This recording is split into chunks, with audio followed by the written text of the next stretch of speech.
Good afternoon, everybody here in the arena today and everybody watching at home. A very warm welcome to the 2022 FIA Motorsport Games and this, the Fanatec Esports Cup. It's great to see a packed stadium today in what should be an incredible experience for all our drivers, for all our fans at home, a once-in-a-lifetime opportunity to represent your nation in the world of virtual motorsports. Now, this is day 2 of competition. Yesterday, for anybody who wasn't here on site or who didn't see at home, we had not 1, not 2, but 3 quarter-final races where we took 30 drivers through to the activations today. And we also had 2 last chance qualifiers where the final 5 drivers from each race, making 40 in total, make up the cohort of stars. They're going to be competing on stage today for the opportunity to win a medal for their nation. So lining up for the rest of today, we're going to have 2 races and then a grand finale. It's going to be a festival of esport racing, and I implore you all to stick around for every moment of the action that we have on our virtual racetracks on this beautiful stage here at the Circuit Paul Ricard, Mistral Hall number 1. We've got some fabulous rigs running our Fanatec equipment. We've got the big screen behind us. And of course, we've got myself, Paul Jeffrey on comms, and my colleague over in the commentary booth, Chaz Draycott, will be joining me as well today. So it's going to be a fantastic experience, I'm sure you'll all agree. The racing up to this point has been so very, very intense. We've had drama, we've had excitement, we've had overtakes, we've had crashes, we've had drivers running out of fuel, but then making it through in the last chance qualifier for their opportunity to get onto the stage today. And as I say, represent their nation in the biggest esports activation that we've got here at the FIA Motorsport Games and the Fanatec Esports Cup. So what I need to do, after doing all the excitement and saying hello and welcoming you and building up the anticipation, we've got to fill these rigs that you see on stage with our esports stars. So without further ado, they've all been waiting patiently just off stage. I'm going to call up the drivers, and if you can, the audience here in the hall, give everybody a big round of applause when they come up, because these drivers, not to put too much pressure on you, ladies and gents, have got a big day of racing ahead of them. So first and foremost, representing Brazil, Igor Rodriguez, please come on up to your rig.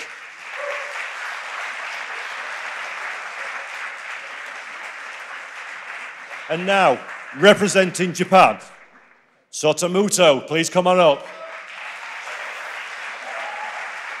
Big round of applause from the audience there, great stuff. For the United Kingdom, I'd like to welcome to the stage, James Baldwin.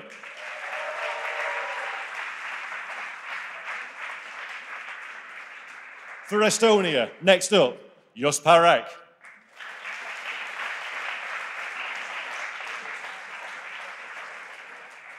Representing the Netherlands, Chris Harteveld. Now that's how we cheer. Well done. Next up, for Luxembourg, Daniel Lyer.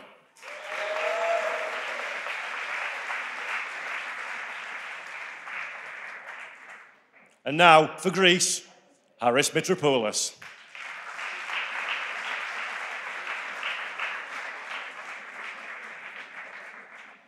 Representing Norway in the FIA Motorsport Games 2022, Tommy Osgaard.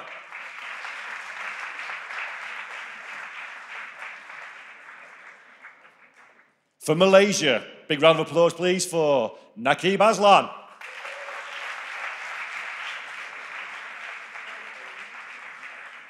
All the way from the United States of America, next up on stage is Tyler Lim-Snooken.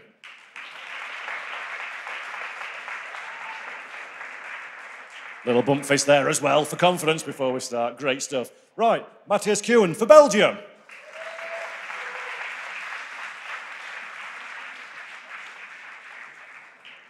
Next up, representing Chile, Nicolas Rubelar.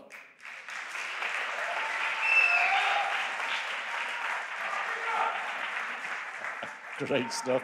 And now, for Singapore, Mohammed Alif.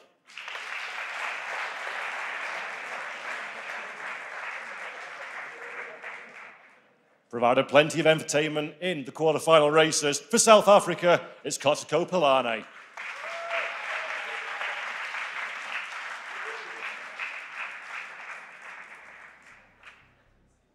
And now for Portugal, the next driver up is Charkovaca.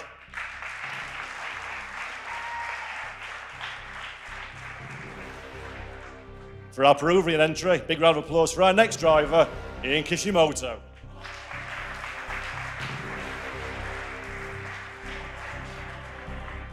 For Switzerland, we have Thomas Schmidt.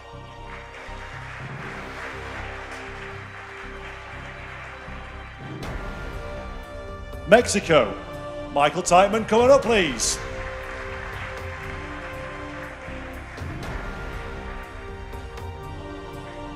Now, for Slovakia, Ben Spanke.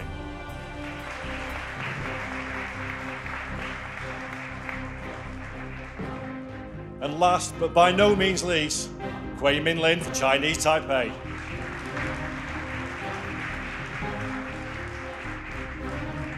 Fantastic stuff. So there, our drivers, they're going to get into their rigs now, get themselves settled down. And that's what's quite exciting about a competition like this. Our drivers are physically on site, can see into each other's eyes. And I could see when they were coming up on stage, there's a lot of nerves, there's a lot of tension. This means a lot to our drivers. And we're not far away now from getting the green flag on our first race of the day here at the Fanatec Esports Cup in the FIA Motorsport Games 2022. So while I head over to the commentary booth, I'm going to hand over to my colleague, Jazz Draycott, and let us get racing for the first time today. Thank you very much.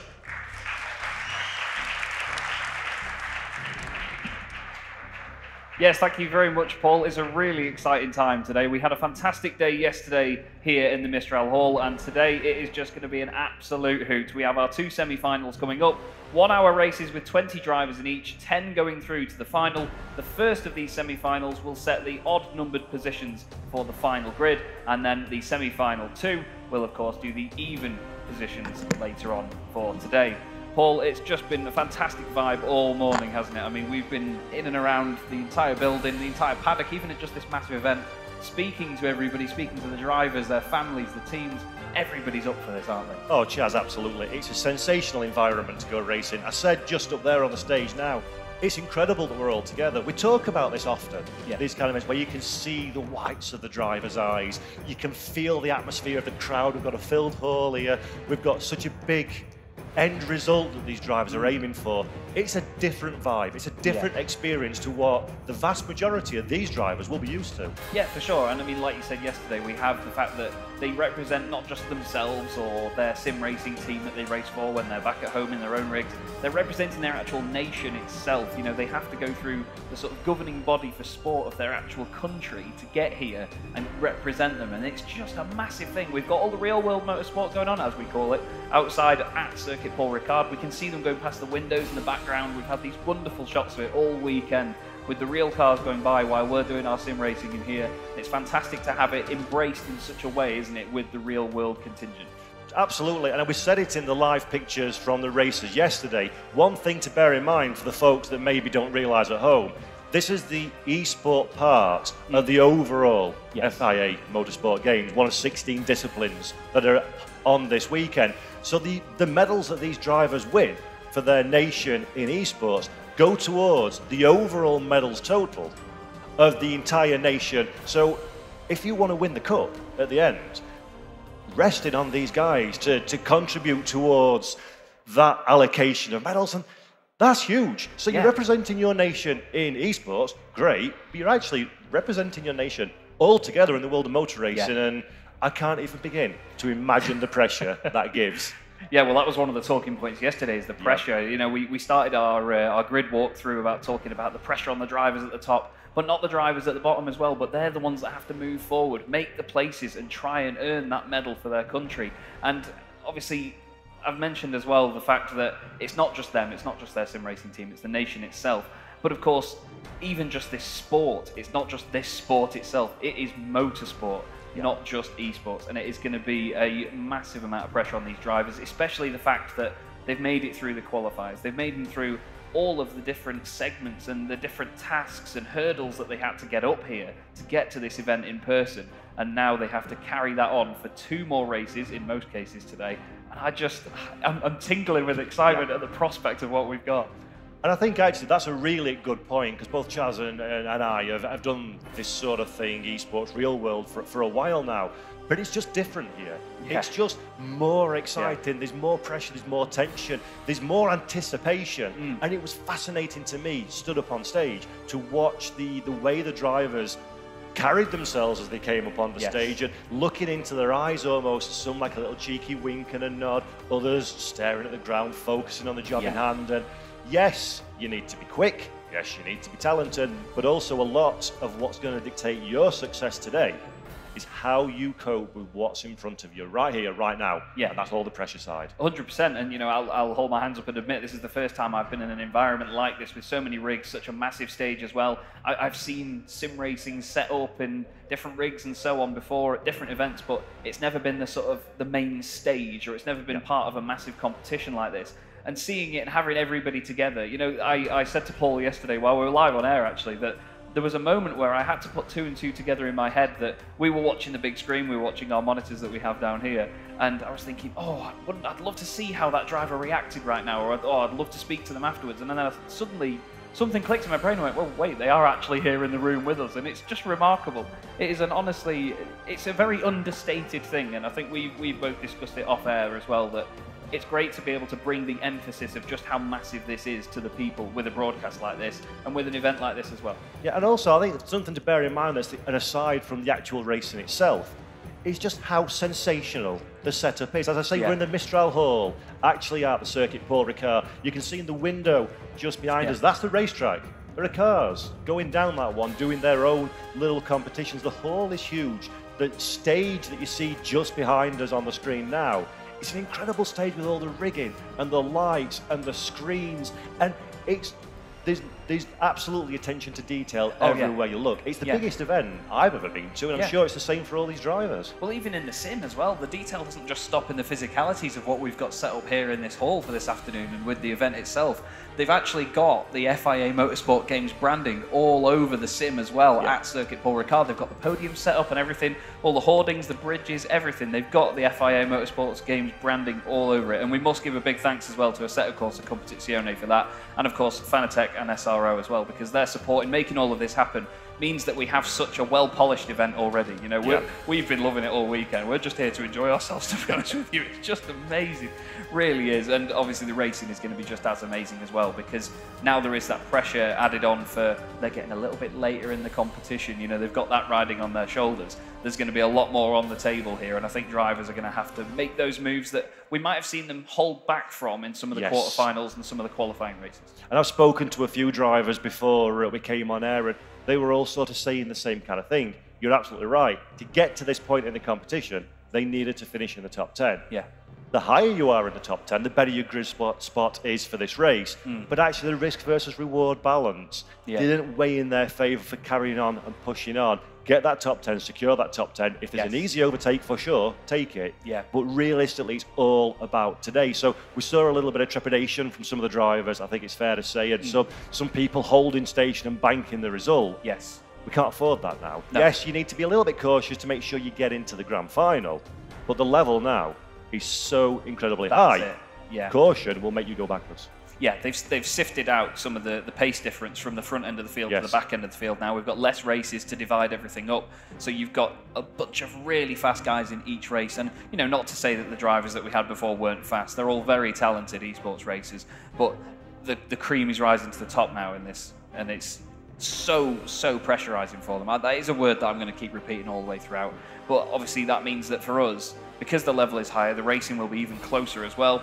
And we might not see as many mistakes from drivers, but that, again, comes down to how they're feeling in the moment. You mentioned before when they come up on stage, you know, we had Nico Rublar, arm up in the air, you know, big fist bump to the sky. And then, like you say, other drivers, cold-faced, just very chilled, and they just took the moment as is, got to the rig and get on with the job, you know. And I think sometimes we're blessed with the fact that we get to see such reactions from drivers sometimes, but we get that sort of flip of some of them that don't really show the emotion on the outside. They just put the walls up and carry on, don't they? Yeah, you're absolutely right, and that is such a fascinating aspect to events like this. Yeah. But I think as well, something that we've not really talked about on or off air, they've all gone and done at least one race each at this point. And some of the drivers that got in through the last chance qualifier have done 2 races on this track, in these cars, in this arena, using that equipment. So the confidence level and the experience level is much higher than when this competition started. And that should, when you're talking drivers of this caliber, every lap you do, every minute you spend driving is massively beneficial to you. So the quality should be uplifted, and now we're starting to, for want of a better way of putting it, we're filtering out the unknowns. So that's when the talent can really start to come through, because they're not up against as much, so to speak. It's more about get the job done on track. Yeah, they've got the seat time then, and they know how the track behaves, how the car reacts to it, and then any little fine details that they could have changed in the setup. You know, you could have had drivers that, as we discussed yesterday, they've had these hour-long races for the qualifying races, and then even the consolation or the last chance races, as we called them, they were an hour as well. So they had another opportunity to see how the car lasted at the end of a stint, where the tyres were going, how it was behaving itself. And they're the ones that have been able to maybe just think, right, we need to take this off the setup, or just maybe dial this down or dial it up a little bit, just to help the car later on in the race. Because obviously while you are circulating, you cannot change the setup itself. You can't do that much on the fly. Yes, you can maybe mess with your traction control and your brake bias. But to be honest with you, I think that some of the drivers yesterday that did these last chance races, they're going to be the ones to really keep our eyes on making their way through the order, because of those changes that they could have made. And I think as well as the changes on the car, or the virtual car on the virtual racetrack, there's also becoming more accustomed to the rigs and the equipment that we're using on site. Because of course, this is outside of the comfort zone. So in sim racing, in esport racing, as we well know, you've got endless opportunity to drive, to practice, to test, to get used to what you're doing. And that opportunity now has been taken away, as we're seeing on our screen. Actually, this is the grid for our first race. So we have the Brazilian entry will be starting from pole position, and that is Igor Rodriguez. James Baldwin for the United Kingdom lines up on the front row of the grid. A rolling start, of course, don't forget. Chris Harteveld for Netherlands will be in 3rd place, and Haris Mitropoulos for Greece will start in position 4. In 5th place is Nakib Aslam for Malaysia, with Matthias Kuhn in Belgium in position 6. Mohamed Alif for Singapore starts in 7th. João Cavaca for Portugal in 8th. In 9th is Switzerland and Thomas Schmid. In 10th position is Slovakia and Ben Spanke. Position 11 is Japan and Sotamuto. In 12th, Estonia for Jus Parek. 13th is Luxembourg, Daniel Lyer. Tommy Usgaard for Norway lines up 14th on the grid. The United States are 15th. They finished 10th in the quarter final. They start 15th in this race. Tyler Linsnooken is the man behind the wheel. Nicolas Rubelar for Chile is 16th. Pascato Palane for South Africa will be 17th on the grid. We've got a stacked grid here, by the way. Ian Kishimoto for Peru is 18th. Michael Teichmann in 19th. And Chinese Taipei for Kui Min Lin rounds out our 20 cars. And we've seen them on the grid charts. The liveries are just spectacular, aren't they? Oh, they really are. And it doesn't just help us pick them apart, because as I've been saying all weekend, I love me flags. I love flags. I love being able to just pick apart which one's which. But they just look really good as well. We've got very colourful grids out there as well, because of all the different flags and nationalities that we have. And one thing that is a very interesting aspect of this competition that we've not really mentioned yet is the fact that there's only one entry from each nation. There's no sort of teams with 2 drivers or more than that, you know, or 3 drivers and reserves and whatever else. It is literally just down to that one driver to represent the nation. It's not as if one driver from, say if they were from the UK, they had a bad race and their teammate had a good one. There's no sort of fallback, is there, for any of these nations or any of these teams? They have to get on with the job and get it done, and they are the only ones that can do it. Oh, which is quite unusual, actually, in this sort of scenario, because often it's a team game in GT and endurance racing, so it is literally yourself is the only person that can influence what's happening while you're representing your country. Let's not forget that. You are representing your nation. And that's why I love this grid. And that's why I wanted to take the opportunity to have a look at some of these liveries, because the cars look absolutely resplendent. They're in the national colours. There's so much detail. It's such a point of pride, isn't it, for the teams as well, because it's what's going on the broadcast. That's what your car, you are in a virtual form, representing where you come from. And Yeah. I love that. And it's not often we get to see that kind of thing, because often you're racing team liveries and it's corporate based on your sponsor. The cars all look the same because they're in the same team. Not here. This is run wild with your imagination. You are literally wearing your nation's colours. Yes. And it's, you know, you have to wear them with pride. And anything you do in that car that we see up there on that screen is wearing those nation's colours. You know, it's whenever we wear like a branded shirt or any of these things that we get from the gigs that we get, you have to realise that you're representing the brand, you're representing that image, and that's exactly what people are going to see. And especially in a competition like this, it's not just their sim racing team. You know, the sim racing teams are massive. I don't want to downplay that, but you're wearing your nation's flag. Like, there is not really much higher pride that you can have than that. And I honestly really do implore these drivers to take that opportunity and run with it. And so far, they've been doing just that. Yeah, they really have. It's been some great races. We said at the start of the show, when they're up on stage, the quarter-final qualification races, they have been so intense. There's been so much drama from beginning to end, hasn't there? Yeah. And now we're down to sort of the main day, for want of a better way of putting it, aren't we? Well, yeah, that's it. This is the effective main event, really, for this, other than the final later on. But this is what really sets us up for that and gives us those grids. And that is... it's important to have that, because this still has an effect on the final other than just the people that go through. So it's not just a case of sit inside the top 10 and be happy with that. There will be certain drivers that will push for that extra position just because that's 2 people that they don't have to overtake on the grid. Because let's not forget, this one sets up the odd positions on the grid for the final, while as the second semi-final later today sets up the even-numbered positions. So it is worth, especially now, because yesterday every extra position was only 1 more grid position for the semis. Now it's 2 grid positions if you push forward and gain just 1 spot in your respective semi-final. I hope that makes sense. It does, actually. I now understand it for the first time this weekend, so that's absolutely brilliant. Now, before we get going, the cars are still on their formation laps, so they're warming the tyres, the brakes, getting a feel for the racetrack. A quick update, I suppose, a better way of putting it, for the folks at home and maybe the folks in the audience that are not familiar with how these things work. What we've got in front of us is a 60-minute race with a mandatory pit window where drivers must come down and they must put a litre of fuel in the car as a minimum.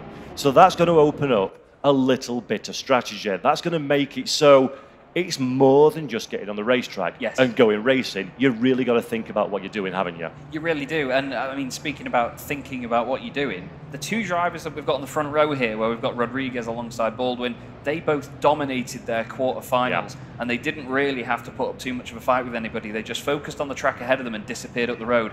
Now they're going head-to-head here, Paul. This is going to be top-notch stuff. Yeah, I cannot wait. So we're about to go racing, and the cars are coming down onto the start-finish line. It is Brazil in pole position from the United Kingdom. Netherlands and Greece keeping a watching brief in 3rd and 4th position. They're going to be looking for the lights at the top of the gantry. When they go out, we are going to go racing for the first time today at the FIA Motorsport Games. Fanatec Esports Cup is go, and Brazil get a great start off the line. Baldwin for the United Kingdom goes to the outside for the left-hander at T1. The rest of the field fan out behind him, trying to find a little bit of real estate for themselves as contact further down the running order, but nobody falls foul of any kind of dramas. And immediately we have got a fight from Greece and the Netherlands side by side. Baldwin showing his nose as well. Jazz, we want a drama, and we're getting it straight away. We do indeed, and Mitropoulos wanted to move over, and there's even more contact between the 2 McLarens. He wanted to move over to the left-hand side of the grid as quickly as possible to cover off that inside line, and there's even more contact just behind as well. I believe, was that Belgium actually having a little bit of a tap with the side of the Malaysian Ferrari? I think there was, and now benefiting from that as well, actually, is the number 45 machine for Singapore. Mohamed Alif getting ahead there, but fantastic clean stuff from the opening too. Anyway, everybody else now filtering in behind them. There was a bit of a check-up in the middle of the pack as well. Just Parek involved in that one. Luckily, everybody got away with it, because so far this weekend, we've seen cars bouncing off each other quite a bit in a straight line. As here we go, side by side, 2 by 2, Paul. Fantastic stuff. So at the fastest part of the racetrack now, we're riding on board with Baldwin for the United Kingdom. Ahead is the Brazilian car, Vigo Rodriguez. Rodriguez gets a good run-through scene into Busse. Now, can he hold on to the line? We've seen a lot of cars running wide on this part of the racetrack. It's a favoured overtaking opportunity for a number of these drivers. But while the cars are heaviest and while they're all a little bit cold on the brakes and tyres, just feeling your way into the race, you don't want to go for the big money overtakes at this stage. You need to be in the game all the way through to the checkered flag. You do indeed, and this is a very savage cut-off here because you're either in or you're not. There's no sort of consolation prize or anything else that you get from that from this point. There's no last chance races after this. If you're not in that top 10 when the flag drops, then unless there's obviously any penalties or anything to think about afterwards, on the road anyway, you are not in, and that is it. One lap in the books though already, and it looks like a nice, healthy advantage for Rodriguez. Fastest lap actually goes to the Greek driver of Haris Mitropoulos there, actually. But look at that top 6, all McLarens at the moment, and then you've got the Malaysian Ferrari, number 52 of Naqib Aslan, best of the rest right now. And to be honest, we saw early on in the weekend that the McLaren was the car to have, although in the last chance races we didn't see it very much, ironically. But then now, these guys are proving that point as, whoa, very, very close there indeed, between the Belgian driver of Kuhn and the Singapore machine of Muhammad Ali behind him. Look at that McLaren though, it's so menacing to have in your mirrors, isn't it, Paul? Oh, it really is, and you can see the livery in your mirrors and everything. You know immediately who you're driving, and now you can even look up to your left or to your right and physically see the person that you're racing with, which is an incredible opportunity for the drivers. But we're riding on board with Belgium now. This is the camera looking back to the car of Singapore behind. So again, we've mentioned this in the races yesterday. The slipstream's not massive in a GT3 machine, but the length of this straight and the speed they're going, it does have some benefit. But will it be enough on this occasion to allow Singapore to get alongside? No, it won't. So Kuhn holding on for now in 5th position, but that is looking like a very menacing car behind. There was a moment there behind, I think it was the Portuguese Ferrari of João Cavaca. He got the back end very squirrely as he came through the right hander. The car looked like it had been saved. Gonna have to wait to see whether he does nip down, see if we can see him in the background. Yes, he is still there. So he just had a bit of a moment through there. And to be honest, Paul, that's probably one of the only places in the world where you really don't want to have any sort of moment. You know, sometimes a bit of over rotation is quite nice, but at that sort of speed through there, that's nightmare fuel for a driver. So I'm just looking at Kishimoto, seems to be in pit lane for Peru as well. But let's have a quick look now at the start once again. That's a Chilean machine on the inside. So everybody's bunching up as they do into T1. That's the light contact that we saw in the live pictures. And then will there be a secondary contact as well for the number 77? There we go, almost checks up into the back of the McLaren. And it's typical first corner madness. Everybody's going at a different speed, the accordion effect, so to speak. They're slowing while you're accelerating. Now look, 3 wide into the chicane. So the 77 holds the inside line, goes to the outside for the next part of the corner, and there is the contact. So that is the contact. We didn't see it in the live pictures, but that was a little bit of too many cars in too little space. Yes, it certainly was. It looked like it was Banki and Parek that had the slight bit of contact going into turn 1, and then once again there was a bit more of a check-up, and it was Nico Rubilar that went into the back of the car in front. And it does look like the Peruvian machine is out of the race now. That's Ian Kishimoto. It's a real shame because he progressed into this from the last chance qualifier, finished 3rd in that race as well, did a great job in that race. But that's the thing in this sort of competition though, Paul. One moment like that and that can be written off. Yeah, real shame for Kishimoto. So you'll notice on the timing screen to the left-hand side that that car is now out of the race. Meanwhile, we've got a fight with Greece and the Netherlands at the front of the field. The Greek machine almost to the inside of the Netherlands car, but not quite enough of an overlap. And of course, as you say, Chaz, McLaren showing its pace in this race, and they're 2 identical cars. Yes. The only difference is the setup and the driver. So it's so hard to gain an advantage, isn't it, over a car that is exactly the same as the one that you have. Yes, definitely, and especially when you're in the similar hardware as well of these rigs that we have here. So they're very, very similar indeed. We look here at Slovakia, which is Benz Banki, and he's right behind Parek now in the Estonian McLaren, but just behind them as well, one of the most exciting drivers of the weekend, Daniel Lyer, the Luxembourg Mercedes. He was fantastic to watch in the earlier races over the course of the weekend, and look at the camera there, the concentration on Banki's face and all the people watching behind as well. I just want to say, actually, the Luxembourg Mercedes, during the practice before we came on air, was the fastest car in the practice for this particular group of drivers. So he's showing some pace, is Banki, at this stage to really turn up the wick, potentially, and have an opportunity to sneak in the top 10. Slovakia, 11th at the moment. So close. Yeah. So close. Will you do it on track, Chaz, or are you going to start thinking, is it too early to start thinking pit stop? Oh, hello. Here comes the move from Muhammad Ali. Down the inside he goes on Kuhn, but Kuhn's going to carry the pace around the outside. They've got a double right-hander now, though, before the back straight. If Kuhn can get a decent run off here, or even, to be honest with you, if Naqib Aslan can get a good enough run off here, he could have the pair of them. We've seen the Ferrari's been fast in a straight line all weekend, and with the slipstream added on top of that, that is going to be one big yellow missile right now, that Ferrari. We look there at Mohamed Ali. If he's going to get a bit of a push, is he, from Kuhn behind? It's risky stuff when you've got a wedge-shaped front McLaren. But look at the Ferrari there going through on the left-hand side. Now he's boxed him in. He can't really go anywhere, but he's going to be on the outside for the next corner, Paul. We've seen this work before. What do you reckon? Yeah, absolutely. This has been the overtaking move of choice, but Alif just runs out of race right there. So good defending from the Singapore car as well. Sorry, good attacking. But he goes down, Alif, looks to the inside, doesn't find quite enough room, but that Ferrari is on its tippy toes at this stage. Alif really fancies his chances and making some progress. But while these cars are fighting so hard, they're adding the possibility of more jeopardy coming their way. And remember, you need a top 10. You do indeed. And, well, this is the man that's staring directly at it at the moment. Literally, a final spot is right in front of him in the form of that black, white and blue Estonian McLaren. There it is. It's Just Parek doing a good job so far. You can see the damage from the earlier contact that he had, but it seems to be only just a few cosmetic scrapes and bruises at the moment on that beautiful looking machine. It may be one of the simplest liveries out there, but it's definitely one of my favourites. But he's got a bit of a train behind him now. If you look at the timing screen on the left-hand side, you'll not only see that they're all close together, but he's got a 5-second penalty. Now, I wonder if that's something to do with contact early on, but otherwise, I'm not sure. Yeah, that's very, very unlucky for Parek. He can serve that 5-second penalty, of course, at the mandatory pit stop. So he can take that onto his time. He doesn't have to come down pit lane. It won't be added to his race result at the end. So that is some relief, I suppose. If you're going to get a 5-second penalty, there we go. Collision with car, causing a collision for car number 22, 5 seconds. If you're going to get a 5-second penalty, Chaz, get it now before you make your start, because it becomes much less painful. You know what you're dealing with the second half of the race. Yeah, you're in control then of when that gets served, and you know when you come out, you've got the physical view of the cars around you and where you are in the race. You don't need to worry about sort of, oh, how far am I ahead of so-and-so?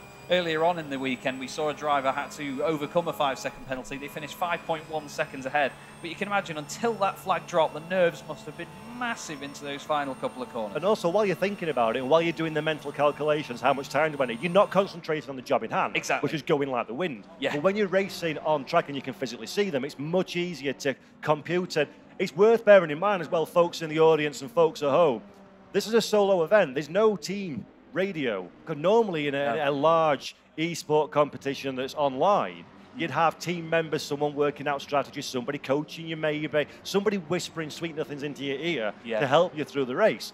We don't have that here. So any mental arithmetic you've got to do, which is certainly not my strong point, you do it while you're driving. Yeah, that's it. And that means then that all the time your mind is occupied with potentially something else that isn't the race.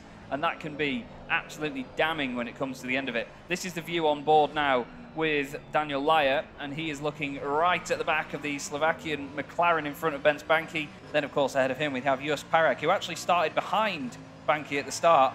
Parek started this race in 12th position where Laya is now, so he's made his way forward into the top 10. Looking at that shot, as a driver, it must be so desperately tempting to put. You can see the goal. You can see the 10th position. You can also see 9th, 8th, 7th, 6th running away in the distance. How difficult is it to moderate yourself and your temperament to not think, I'm going for this one, and keep it on the big picture? Well, that's it. You really have to test your patience with that. And it comes back to what we were saying yesterday about when there's a big gap and you're just chasing numbers and you can't see the car ahead of you. That can really get into your head, but in a different way, so can having that car right in front of you. But the good thing that he can do now is just hold back a little bit, realise it's a very long race. There's still nearly 50 minutes left to go in this one. We're only about a sixth of the way through this. So he knows now to just try and pick up maybe an opportunity or so to identify where he might be quicker than the two cars ahead of him, because he can tell now that the Slovakian machine is clearly quicker than the Estonian machine. He just needs to know when the move needs to come. We look back here from the Malaysian Ferrari now, which is ahead of the Belgian McLaren, but then behind them we have Tommy Østgaard in the Porsche. Now, he started this race, get this, in 14th position. He's really crept under the radar there. Tommy is a proper talent, races for FIA Esports, and they are a Porsche-affiliated team in the world of sim racing. So the Porsche is the only way to go for him. It may not be the strongest car of the weekend, but he's making it work. And it's funny, I was just going to say that he's had a quiet race so far until you told me he's come from 14th. I know, yeah, I had to look down the list and I thought, where's he come from? Yeah, so that is a very under the radar. And that's what you want, actually. Yeah, often, all the heroics and the hysterics and the movement and the slide and the drama, that's wasted energy. Yeah. You want to be the one that, and I see it every time I commentate on a race, you look at the overall results and think, what? Yeah. How did you get there? Yeah. You want to be that one. You want to be the one that just pops up and gets the result, because all the excitement in the world, we love excitement in the commentary box, you love excitement at home, but that doesn't bank the rewards, the points or the prizes or whatever it is you're racing for. Results do. And you want to be the Alan Prost school of thought, don't you? Yeah, yeah. Make no drama, make no excitement, but when the checker waves, you're the one at the front. And I've said it many times before, commentating on sim racing, that excitement doesn't mean fast. Yes, You know, you can sometimes get these drivers that are great to watch, but they'll be the ones that throw it into the barriers or hit the back of the other cars and make mistakes. But Tommy right now, no news is good news. Usually you say that about a race leader, like these pair that we're looking at now, that in their respective qualifying races, they just disappeared off up the road.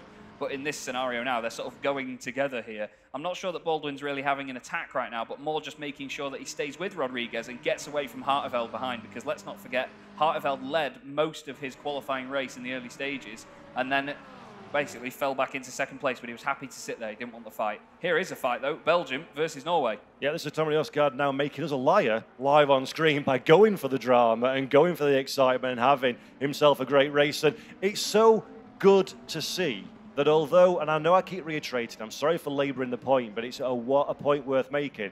Drivers need to finish in the top 10.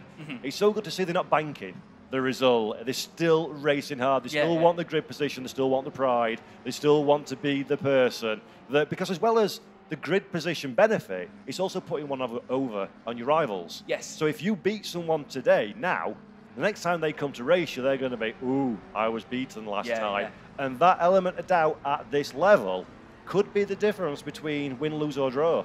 Yeah, for sure, and we spoke about it yesterday. You know, having the mental advantage, it can play into the minds of some drivers more than others, and it depends on what side of the fence you're on. If you are the driver that has the mental advantage, overtakes somebody on the road and beats them, you'll feel great against them next time you come up against them, because you'll think, I beat him, I know that, I can beat that driver. But then the one on the flip side will be thinking, oh, flipping heck, he's the one that overtook me in yesterday's race. This is the train a bit further down the pack, though. It's absolutely fantastic. This is 12th position back here. So we've got Limsnuken in the United States Porsche, followed by Luxembourg, which is Liar, so he's got ahead of him in the last lap or so. Then you've got Nico Rubelar coming back through, and then the Swiss machine, the BMW, making its way back through the pack after the earlier drama. That's Thomas Schmid. He started this race in 9th position, so he's really dropped down. And then Sotomuto in the McLaren for Japan, and behind him, the South African machine, arguably the most exciting driver of yesterday, Koketso Pilane. He was absolutely phenomenal. Second place in the last chance qualifier after 2 spins and 2 incidents. He was amazing.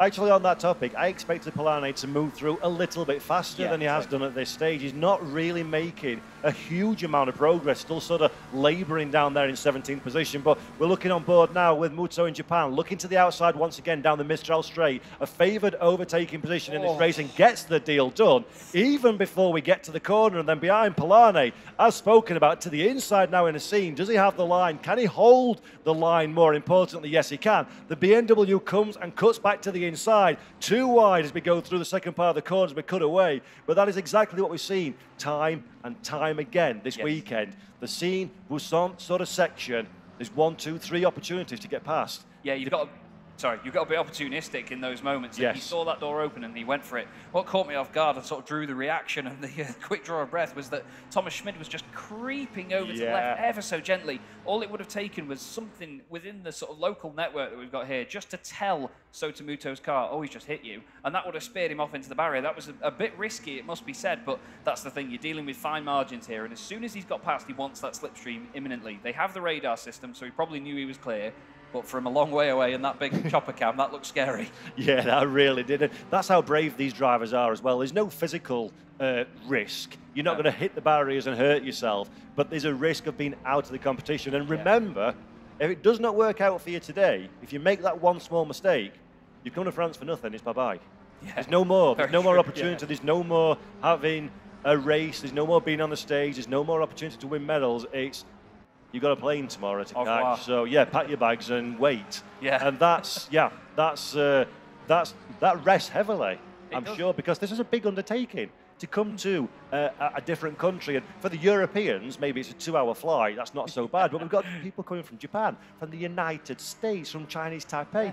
That's a long journey and a big, big effort for a long time. Yeah, it's massive. And again, it just shows the scale of the event at the end of the day. And to have everybody here like this under one roof and in such an enjoyable environment as well. You know, we're all here because we love it. I always say within motorsport, you're not in motorsport just because it's a job. You're here because you love it. And what the Americans will love is the fact that Lim Snooken has just moved past Laya there. He's actually going slightly backwards now in that Mercedes. He's not really had any big contact or anything, but that was actually, sorry, Nico Rublar that went through. Apologies. Lim Snooken was ahead of the two of them before that.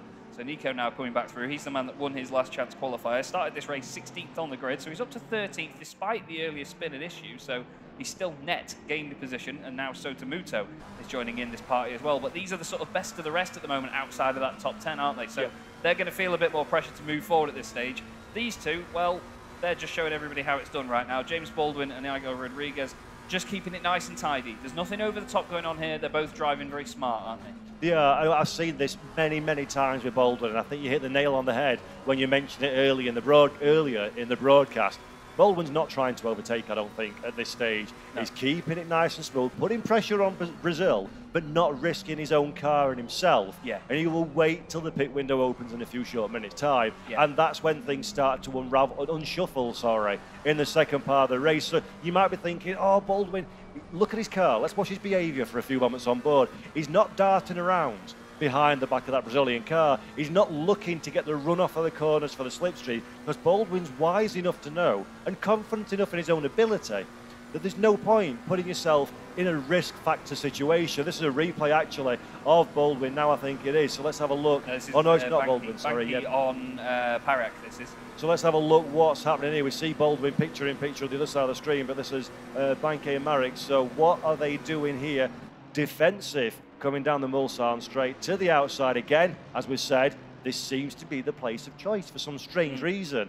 And there we go, deal done before we even really get into the turning point. So that's a good run. And they're the overtakes you want, Chaz, aren't they? Ones where you don't have to go side by side on the brakes and put yourself in a risky position. Yeah, for sure. And I mean, there's a move around the outside, indeed. That was the Swiss BMW making moves there of Schmid around the outside of the South African Mercedes driven by Koketso Pilane. And again, two exciting drivers that we've seen making moves and defending their positions when they can. But again, both of them actually dropping down slightly from where they've started in this race. Pilane actually started in 17th position, he's still there now. But Schmid, well, he started this race all the way up in 9th. So if anything, he's sort of in a recovery drive, but it's just not big forward progress. The problem is, while they're squabbling amongst themselves, they're becoming slightly detached of the trainer cars in front of them. And again, we've seen that so many times. Not only are you working your car harder, you're working your tyres harder, you're working yourself harder, but you're losing armfuls of time. And then this little 4-car fight starts to walk away from you, and it becomes even more difficult still. But speaking of said 4-car fight, Snooker in the United States Porsche that we see now gets a poor run off of the corner. That allows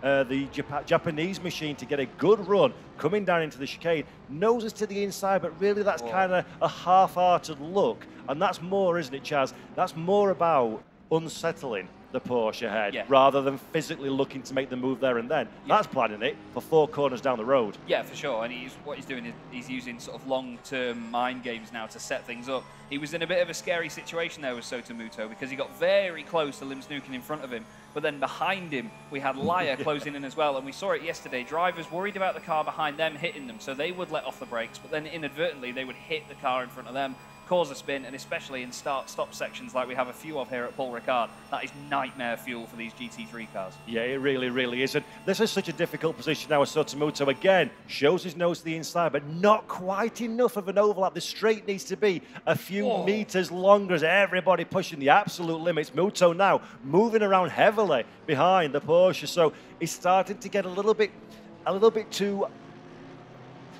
I can't think of the word I'm looking for. A little bit too overexcited behind the wheel and moving the car around more than it needs to. And again, touching on what we spoke about earlier on, wasted energy Energy that's not used on going forwards will, in effect, make you go backwards. And while Muto's darting around left, right, and every other direction to find a gap, that's the car not pushing forwards. As again, he shows his nose into the final corner, but not quite close enough.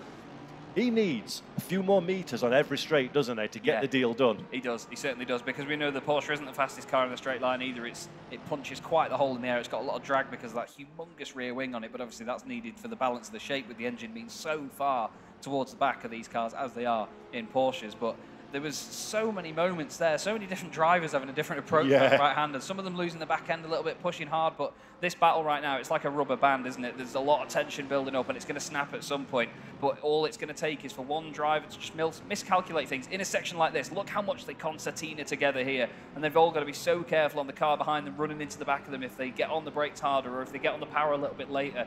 You know, we saw it yesterday. All it took was for one driver to try and get a cutback on the other, but he took a slower apex to do so, and he got tagged, and that was it. And that can be the swinging point for whether you make it through to the final of the FIA Motorsport Games Fanatec Esports Cup, or whether you don't. Right, here we go again then. So Soda Muto that we're looking at for Japan got a good run coming out of the chicane. So this is his best opportunity yet, a lot earlier to get alongside that Porsche. And I think now that's going to be pretty much an easy deal done once again before we get to the turning point. And this goes back onto the racing intelligence thing we were talking about earlier, Chaz, isn't it?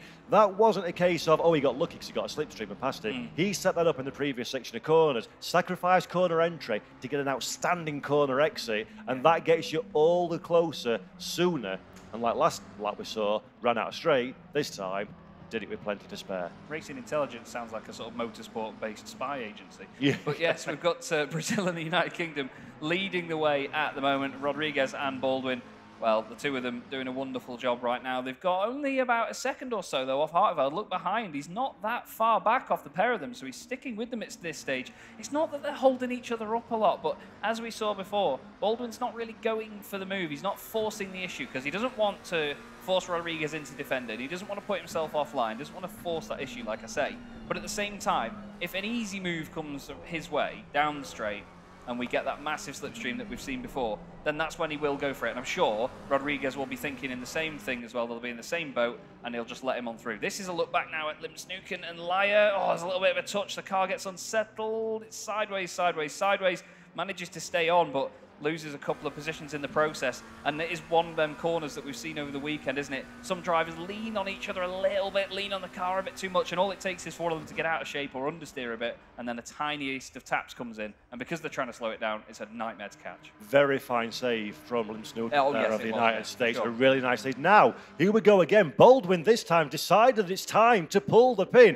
Goes to the outside. I'm not sure whether that's a genuine move or whether it's a case of, I'm running out of real estate here. I need to do something. But Baldwin now, this is the first time in this race that we've seen that McLaren from the United Kingdom on its tippy toes. This is the first time now Baldwin acknowledges the fact that the pit window is going to open in a few moments' time. And Chaz, there's so much drama. I kind of want to talk about the pit window, but we haven't really got an opportunity because this is all kicking off on screen. But Baldwin now, what are you going to do? We've seen coming in early seems to be the favoured approach for undercutting your rivals. Yes. Do you go in? Or do you hope that he goes in?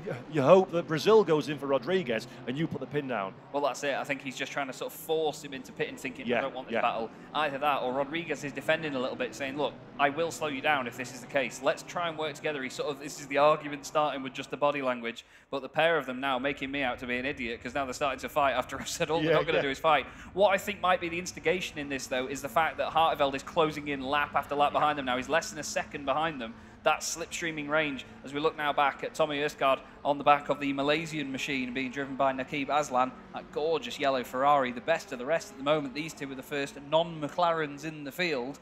Norwegian Porsche has been very strong this weekend, and it's good to see him back up there in this fight. But this is the top three: McLaren, McLaren, McLaren, Brazil, United Kingdom, Netherlands, and it is very hot stuff. Pit window is now open, and, well, we're going to have to wait and see who is going to come in first. We have seen over the course of the weekend the undercut is pretty good. It's not always a proven formula, but it has been the beneficial one and at least the favourite of the drivers. Absolutely. So Tsunoda is one of the first drivers to pull the pin for Japan, Switzerland and Chinese Taipei as well are the first 3 cars down pit lane. As once again, Baldwin looks to make the attack, goes to the outside much earlier this time as a bigger overlap. Can the United Kingdom get the deal done into scene? Not quite on this occasion. The McLaren gets unsettled over the curbs on the outside line, but he holds it, keeps the car within track limits. Brazil giving absolutely no room for Rodriguez. So great driving from Igor Rodriguez to hold the racing line, and applause behind us in the arena as well. They recognise that was a great bit of racing, and now everything has turned itself up, not 1, not 2, but 3 or 4 notches, methinks. It's indeed. I'm adjusting my shirt because I know I'm going to start dancing around. This is getting very exciting here now.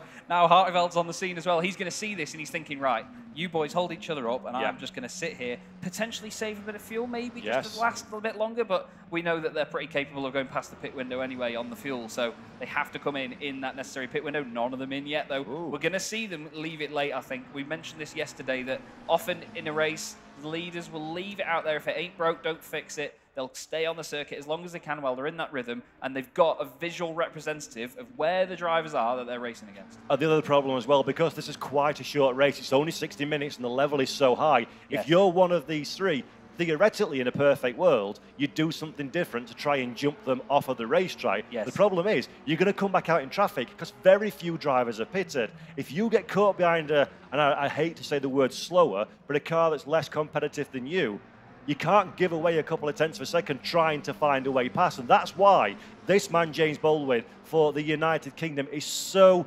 urgently trying to find a way past Rodriguez. He reckons if he can clear that Brazilian car, the ultimate pace of Baldwin's machine is higher and he can gap the ever-present Harteveld behind. So let's have a look now. Again in the slipstream, much later down the straight this time, but Baldwin to the outside again. Rodriguez, remember, got his elbows out as we came through the corner and gave no space, but Baldwin has a bit of an overlap, but not enough to turn in. Give each other space, guys. Well done indeed, James Baldwin. A very gutsy drive, and the audience like that one. There's a big cheer. They did. They loved that one. So just taking a quick note there that Slovakia came in from just outside the top 10. Now, they were one of 5 drivers, or 5 teams as such, to come in 1 lap after the pit lane window opened. We had 2 on the first time round, but I think the others have just taken a lap to see who's come in, who's still around them, and what else they can do. We've got a drive-through for Daniel Lyer that's come up on our screen. That is the Luxembourg machine, the Mercedes. Now, surely that's got to be something like pit lane entry or speeding in the pits, Paul, because we've seen a few of those over the course of the weekend. And it's so easy to do when you're attacking that pit lane entry and exit to try and get some maximum time. But now, Rodriguez again. He's in. There we go. So that is the indication. That is exactly what's happened. I've lost position. He's seemingly faster than me at this stage. Counter strategy. Do something different, because if things all remain equal and as they are, it's a difficult job to get back with Baldwin. Do something different. Big question now, Chaz, is where is he going to come out on the racetrack? In space or in strife?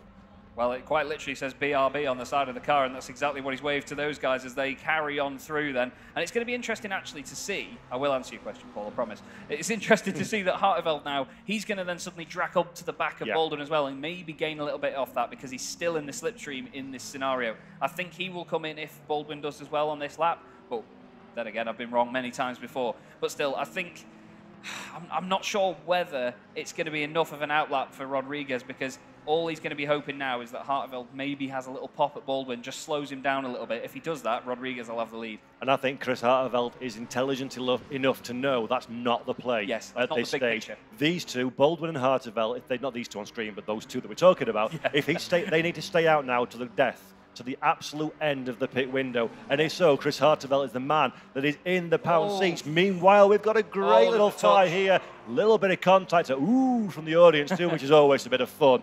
And that is, you don't need to do that at that part of the racetracks. It's far too quick, and that can be a very big accident indeed. I think that was Mohamed Alif on the back of the Greek machine in front of him, which is Haris Mitropoulos, and it was. But he just gave him a little tap, and as he moved out of the way, you could see the car wagging its tail down the straight on the marbles on the right-hand side as well, where there's no grip out there. Somehow, he's carried on. But that's the dangers of bump drafting, because if a driver decides at the last moment they are going to move over or change line, if you've lifted the rear of that car just slightly and broken the traction in a rear-wheel drive machine like this, that is, I've said it many times already, but that is nightmare fuel for a GT3 car, to have a loss of traction and a change of direction at high speed like that. Let's see if either of them come into the pits. Yes, Mitropoulos says, yeah, I'd need some new overalls, please. In he goes. Yeah, exactly. I'm going to park up a little moment and get out of that one. Meanwhile, Jos Parek has got himself a 5-second penalty as well. So Parek currently running in 9th position for Estonia with a 5-second penalty. Norway, Tommy Osgaard as well, comes down pit lane to serve his mandatory pit stop. Remember, the pit stop, it is mandatory to put, at a minimum, 1 litre of fuel in. You do not need to change tyres. You do not need to do 5 seconds a for full Rodriguez. service. And, a 5-second for Rodriguez for Brazil. So there we go. That has changed the complexion of this race massively. And because it's come, Chaz, after he served his mandatory stop, that's going to be at the end of the race. yeah, that's going to be added to the final time. So we need to do a bit of, mental maths at the end of a race. I hate that. I can't add 5 to things. No, it's far too difficult. But no, that is a big change in the race. That's big drama because, I mean, Rodriguez was the fastest qualifier out of everybody. He dominated his quarterfinal race, apologies. It's just been amazing since then. So swap position car 9 and 54 for speeding in the pit lane. That's an interesting one. I'm not quite sure what that would go towards, or whether he's going to give the position back or something, or sometimes we have drivers come back out of the pit lane side by side, but I'm pretty sure that they would, what we'd say, would ghost through each other. It's not a great verb, but they would go through a pit entry violation. It did look like he was quite late over the white line to the right-hand side, didn't it? It really did. And we have got live stewards here as well, of course, from the FIA that are keeping an eye on what's happening, and that is one of the things they're very, very keen on. Adhere to the, just like in real racing, for safety measures, you adhere to the white line, stay inside the white line when coming in to pit lane, and stay inside the white line until it bleeds back onto the racetrack. So that is being watched, and that is exactly what you say there, Chaz. I think that's where the 5-second penalty has come from. And now, James Baldwin is the man that's got the advantage, because look how far back Hardeveld's dropped. So not closed up quite as quickly as I think we might have anticipated. Well, they're doing the mental maths as well, because it's only just about 2 minutes a lap here at Paul Ricard. It is a long lap, and they know now that this is going to be the final chance they get to come into the pits. As long as they come into the pits, by the time the pit window is still open, they're fine. They don't have to have left the pits before that window is closed, from what I remember. But still, they have just over 2 minutes left now. They've only just started their 18th lap of the race, which has gone by very, very quickly. And to be honest, everybody else now has pulled the pin, and they are coming in.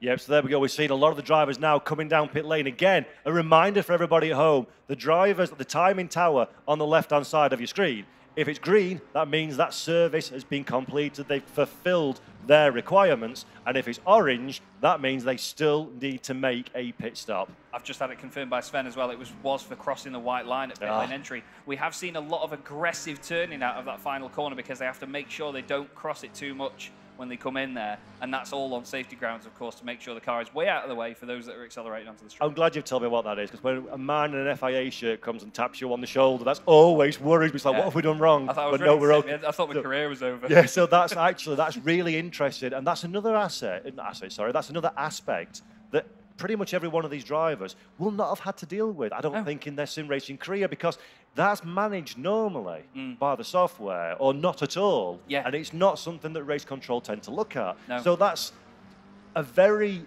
easy mistake to make, even for a driver of Igor Rodriguez's talent for Brazil. Absolutely, and this is the thing, you know, it's a proper FIA event, this. Yes, so the drivers have to take in the amazing amount of detail that they go into in an event like this. They don't take any nonsense. Race leader into the pits now, and there was a warning come up a moment ago for Mohamed Ali for pushing another driver, which was the contact with the Greek machine in front of him. Here he's side by side now between Sotomuto and the Portuguese driver, which is, I'm looking down the list to see where he's gone, João Cavaca in the Ferrari, turns in, tries to turn in at least. Sotomuto, I imagine, needs some new overalls now as well. But he's managed to keep the car down the inside, somehow carry the pace into the corner, even though he had to back out, and he's gone through. That's fantastic commitment. Big, big round of applause for him on that one. That was gutsy stuff, because he was suddenly on the back foot, had to get out of it, but then he thought, you know what, you're going to go deep into it, I'm going to throw it back down the inside, and look, he's got the move done. That's bravery and racecraft all combining together at one. As you say, that was a sensational move. Now look at this, we go. So we see our race leader before the stops is now still our race leader. So there we go, James Baldwin for the United Kingdom comes out in the lead, and Chris Hardeveld has indeed lifted. Oh, no, he's not. Sorry, the timing screen's still to update. So Brazil and Rodriguez get back into second position, but the gap is much bigger between those two drivers. But don't forget, 5 seconds will be added to Brazil's time at the end. So, in effect, the Netherlands are second in the final standings, if not on track. We've got Tommy Usgaard here reducing the rear downforce of Naqib Aslan's Ferrari, chewing away at the diffuser on the back of it. Fantastic battle in two of the best looking cars on the grid, it has to be said. But one way, then the other through this section now. Tommy's going to try and set up a move. Look, he goes all the way over to the left. He lets Naqib defend the inside line, tries to get a cutback. He knows that he needs to get a good run out of here. As, oh, way up. We've had a disconnection here of some sort. Whoa, there was a bit of a moment. And the cars both went straight on. Everyone in the arenas had the exact same reaction we did of, oh no, down the pens and run. But no, that was just a moment. But again, this is esports. These things happen sometimes. It's technology. We carry on though. And luckily, nothing untoward happened there. I thought maybe he'd had a wheel failure or something had gone straight on. But of course, none of that happening here.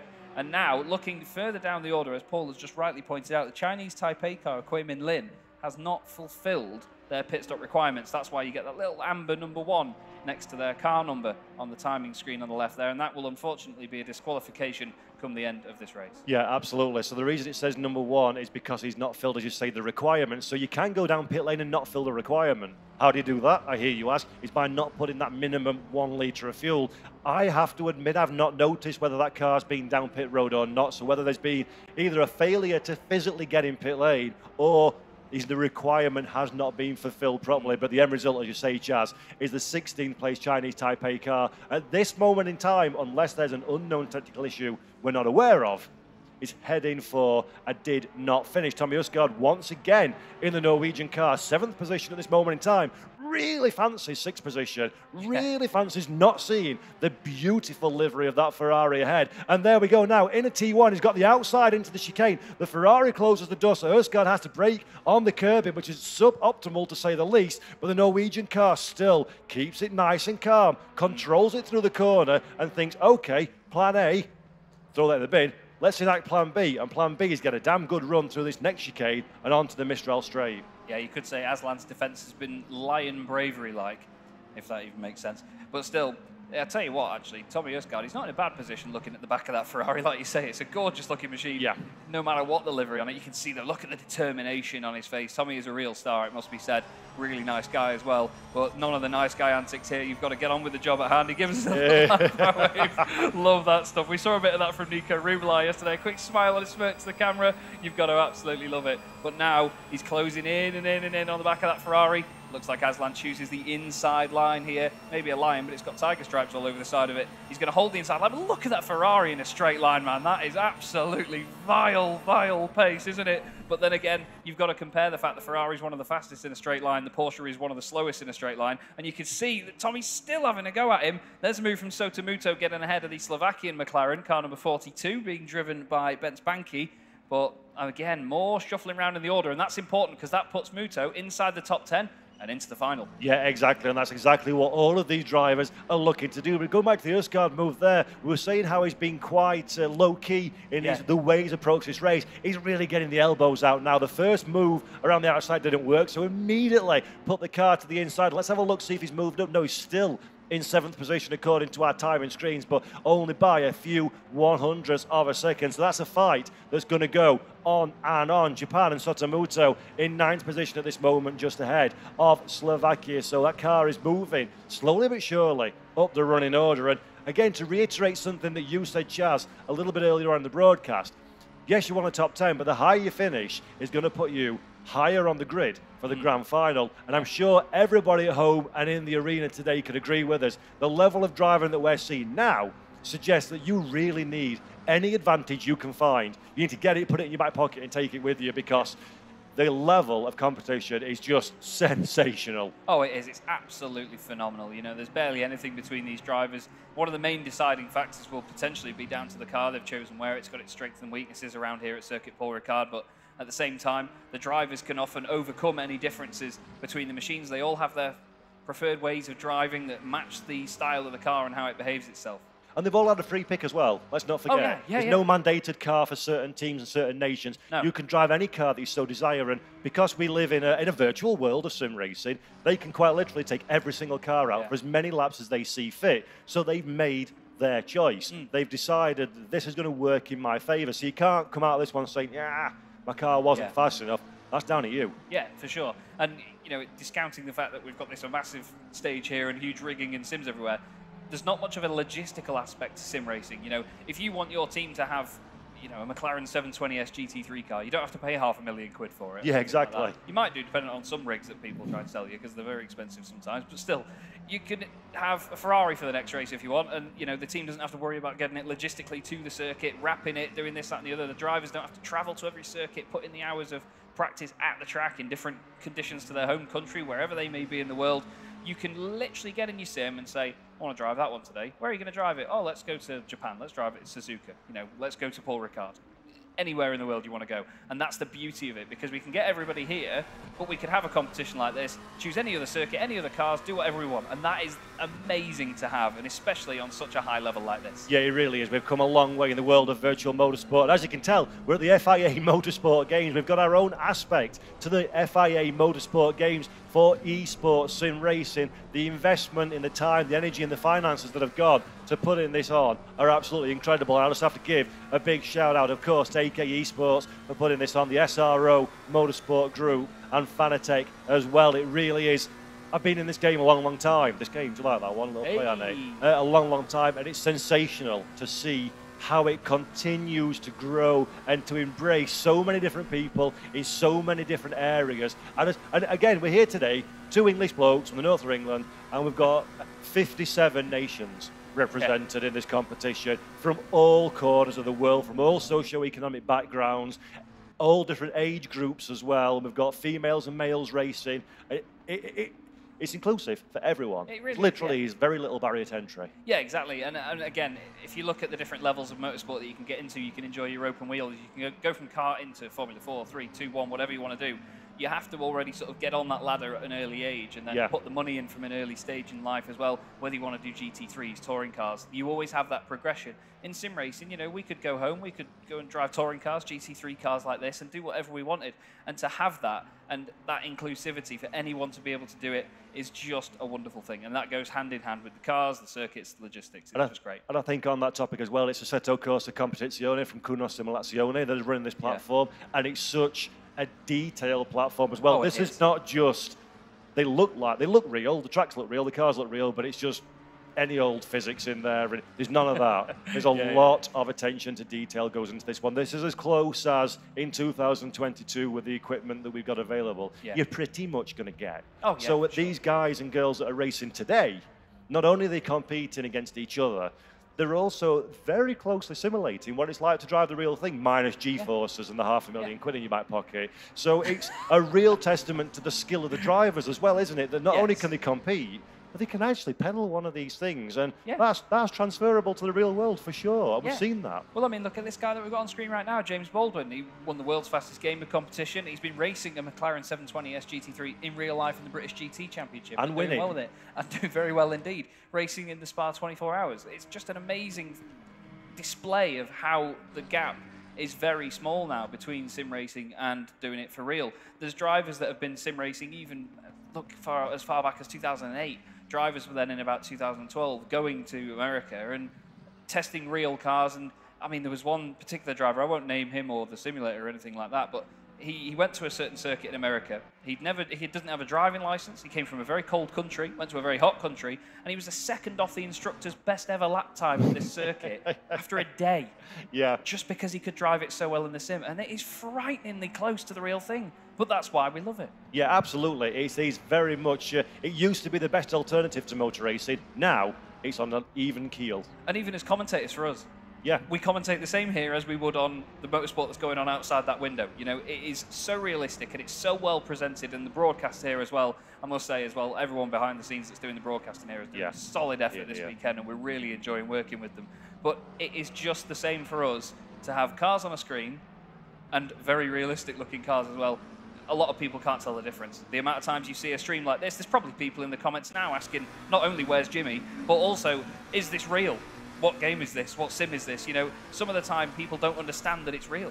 And they're like, hang on, why can I see these GT3 cars on track when there's TCR cars at Paul Ricard right now? You know, it's fantastic. Yeah, I'll stop rambling now. Sorry. No, it really is. Though. It's very easy to get wrapped up in the excitement of it all, though, isn't it? Because it's a sensational time that we're living in. And somebody else that's having a sensational time so far is this man, Sotomuto, currently in 9th position for Japan. But just ahead is the Belgian entry. And slowly but surely, this car's been creeping back into contention. And if we have a little look now, let's have a look how the respective cars are behaving with 15 minutes just under left in this race. Things are starting to wear now. Yes. Tyres are starting to wear. You as a driver are starting to wear yourself out a little bit as well. And this'll now, how well you've looked after your vehicle up to this point will be the defining factor. And Sotomuto doing a very fine job indeed. The slipstream up to the back, going to the inside this time, down the Mulsanne straight, but plenty of overlap. So this moment, I think, the Japanese car will have the deal done. Yes, he will. Will he pull back to the left-hand side? Yes. Takes the slipstream, takes the air away from the Belgian car behind, which really compromises the opportunity for Kewen to get back to the inside again, and that is a very efficient overtake indeed. It is indeed, yeah. Sotomuto from Williams Esports, a definite star indeed. It's great to have him here with us this weekend, all the way from Japan as well. Again, like I say, the international outreach of this event, awesome. Really is awesome. But he's now moved up into 8th position. Started this race in 11th, so he's had to break his way into the top 10, and he's done just that. I must say, though, that going under the radar like Tommy Erskard has done is absolutely phenomenal. Started this race in 14th position and made his way up to 6th. In a race so late on in the weekend like this, at such a high level, I think, you know, we're not doing official sort of driver of the races or anything at this point, but I honestly think that Tommy is one of the top guys up there in this one. No, I'd have to agree with you completely. 6th position is a good result in anybody's book. Yeah. But from so far down the order with so many potential pitfalls, he's had to overcome. And the fact that, and I don't want to say it's not important, but the result doesn't matter so much as qualifying. He's still taken those chances, he's still taken those opportunities, more to the point. That is a great drive from Tommy Erskard, and we've got there. That's another driver with a great drive, despite going to have 5 seconds attached to his time. If you're Edgar Rodriguez, all you can do now in the last 12 minutes and 40 seconds and change is just go as fast as you possibly can. Hot lap. Absolutely. Hot lap after hot lap right now for Edgar Rodriguez. But this is the thing. No matter how fast you are as a driver, how consistent you are, it can be just something procedural like entering the pit lane that can undo that. I mentioned yesterday doing a few endurance events in sim racing, and you'd be surprised at how little people practice pit entry or realise how important that can be in a race like this. But he's honestly been doing a mega job in terms of his pace and his ability all weekend, it has to be said. We can't let that 5 seconds penalty undo that, and neither can he. That's the thing. He's got to keep his head and crack on. I have a curious question for you, Mr. Chaz Draycott, and this is maybe me being a little bit cynical, but will it go through James Baldwin's mind at any point to start to back into the Brazilian car a little bit, slow Rodriguez down? Because we all know, let's be honest, coming into this event, they're two of the drivers that you really need to keep an eye on for the overall medals. Yeah. Would it be strategically intelligent, if not slightly uncool, for Baldwin to slow Brazil down a little bit, let them get a bit more in the pack once that 5 seconds applied, just put a little bit of real estate between himself and Rodriguez going into the grand final, assuming both drivers finish this event? Uncool is the word I'd use. That would be the approach to it. I mean, as a driver, legal. In a competitive environment, it could go through his head. I don't think that's in him to do that, but you never know with these drivers. They like to make me look an idiot and do the opposite of what I'm going to say. But at the same time, you know, I don't think he would want to employ that strategy. He would just be running his race and let Igor's race be his as well. You know, he just thinks you're the master of your own fate in this one. If you've got that 5 second penalty, you've done that to yourself. If you want to catch me, catch me. But, you know, at the same time, if Rodriguez closed right up to him now in this last 10 minutes, I don't think he would make it easy for him. He wouldn't. It's competitive. He wouldn't think, oh yeah, sure chap, you go on by, you know, you go and do your thing, you know, you've got a 5 second penalty to worry about. He'd be thinking, no, we'll stuff you. You know, we're racing against each other here, and this is a competitive environment. That's just how it is. That's sport. You can't win them all. Yeah, nobody rolls over in races like this one. Everybody's fighting for every last tenth of a second, every last square metre of racetrack as well. We're looking now at Alif for Singapore, currently in 5th position, just behind the Greek machine of Metropolis. So this is a fight that's starting to get a bit spicy, coming to the final 10 minutes and change as well. 5th position's nice, 4th position's nicer still. So I think Alif has his sights set on that white car ahead of him. And where's your best spot, Chaz? Where's the best overtaking opportunity, bearing in mind that you're in exactly the same car as the one that's in front? Well, I think we're about to find out. It might be into the last corner here for Ali if he's really closed in this last sort of sector or so. But to be honest, the two of them going very under the radar right now as we see the Chinese Taipei BMW still circulating. Q Min Lin at the near the bottom end of the field in 16th position, but still hasn't fulfilled that pit stop, unfortunately, so it will not count for that in the end. Had a fantastic recovery drive, it has to be said, yesterday in their last chance qualifier as well. Finished in 5th position and just made it through, but still, he was right down the order in the early stage. He started at the back of the grid, if I remember, and had a spin as well and still made it through. And hats off. It's been a great drive and a great weekend for them so far, but it seems at this point they're not going to make it through. And talking about hats off as well, while we're talking about Q Min Lin for a moment, he'll know that he's got the transgression for the pit lane. So you know that he's going to be a DNF no matter what happens. But good lad for sticking with it, seeing it through to the checkered flag, showing respect to the organisers and to your competitors and not walking away from it. So I like to see that one. Keep going. And as we said yesterday's broadcast, for a lot of these drivers that aren't a quote-unquote established big names, being in this environment, every bit of learning that you can soak up will make you a stronger competitor. So even though you know it's going to be a DSQ at the end if you're Lin, keep going, keep learning, keep taking the experience on board, and that's tools that you can then use for a future event, maybe even for this same event again in a couple of years' time. As we go back now to the little fight between 4th and 5th position. So Mitropoulos for Greece, currently the lead car, but doesn't seem to have quite the speed of Ali for Singapore behind. Will he have enough to hold him off in the final 8.5 minutes? Are both of these cars as sharp as they need to be at this stage in the race? Or have they worked the tyres a little bit harder than they would have liked? These are the dangerous times, aren't they? Yeah, they certainly are, and we've seen it over the course of the weekend that even though people are in the same car and they have the same ability to hold on to the tyre life later in the race, it's all down to the driver and how they attack the car. We saw a battle yesterday in one of the last chance qualifiers where there was a driver trying his very best to get in front of the car in front of him. He had definite pace advantage over him, and after a lap of trying, he fell away because he just killed the tyres that quickly. You know, you can look after them for an entire race that's an hour long, get into the last 10 minutes or so, give the tyres an absolute go in the final moments, and it can all go to pot with just something a little bit over-exuberant in the last stages. Yeah, it really could. So you've got to keep that caution in the back of your mind as a driver. You've got to be conscious of exactly the bigger picture. We talk about the bigger picture a lot during the course of this race, but you need to keep that in mind. But I think we talked about this a little bit yesterday, so apologies to anybody that's tuning in that watched our broadcast yesterday, but I'm going to say it again. You know the bigger picture as a racing driver, but how hard is it when you see a car in front that's just looking right for the picking? Yes. Oh, there's contact. Contact though, and around goes Mitropoulos. Oh dear. Loses the position.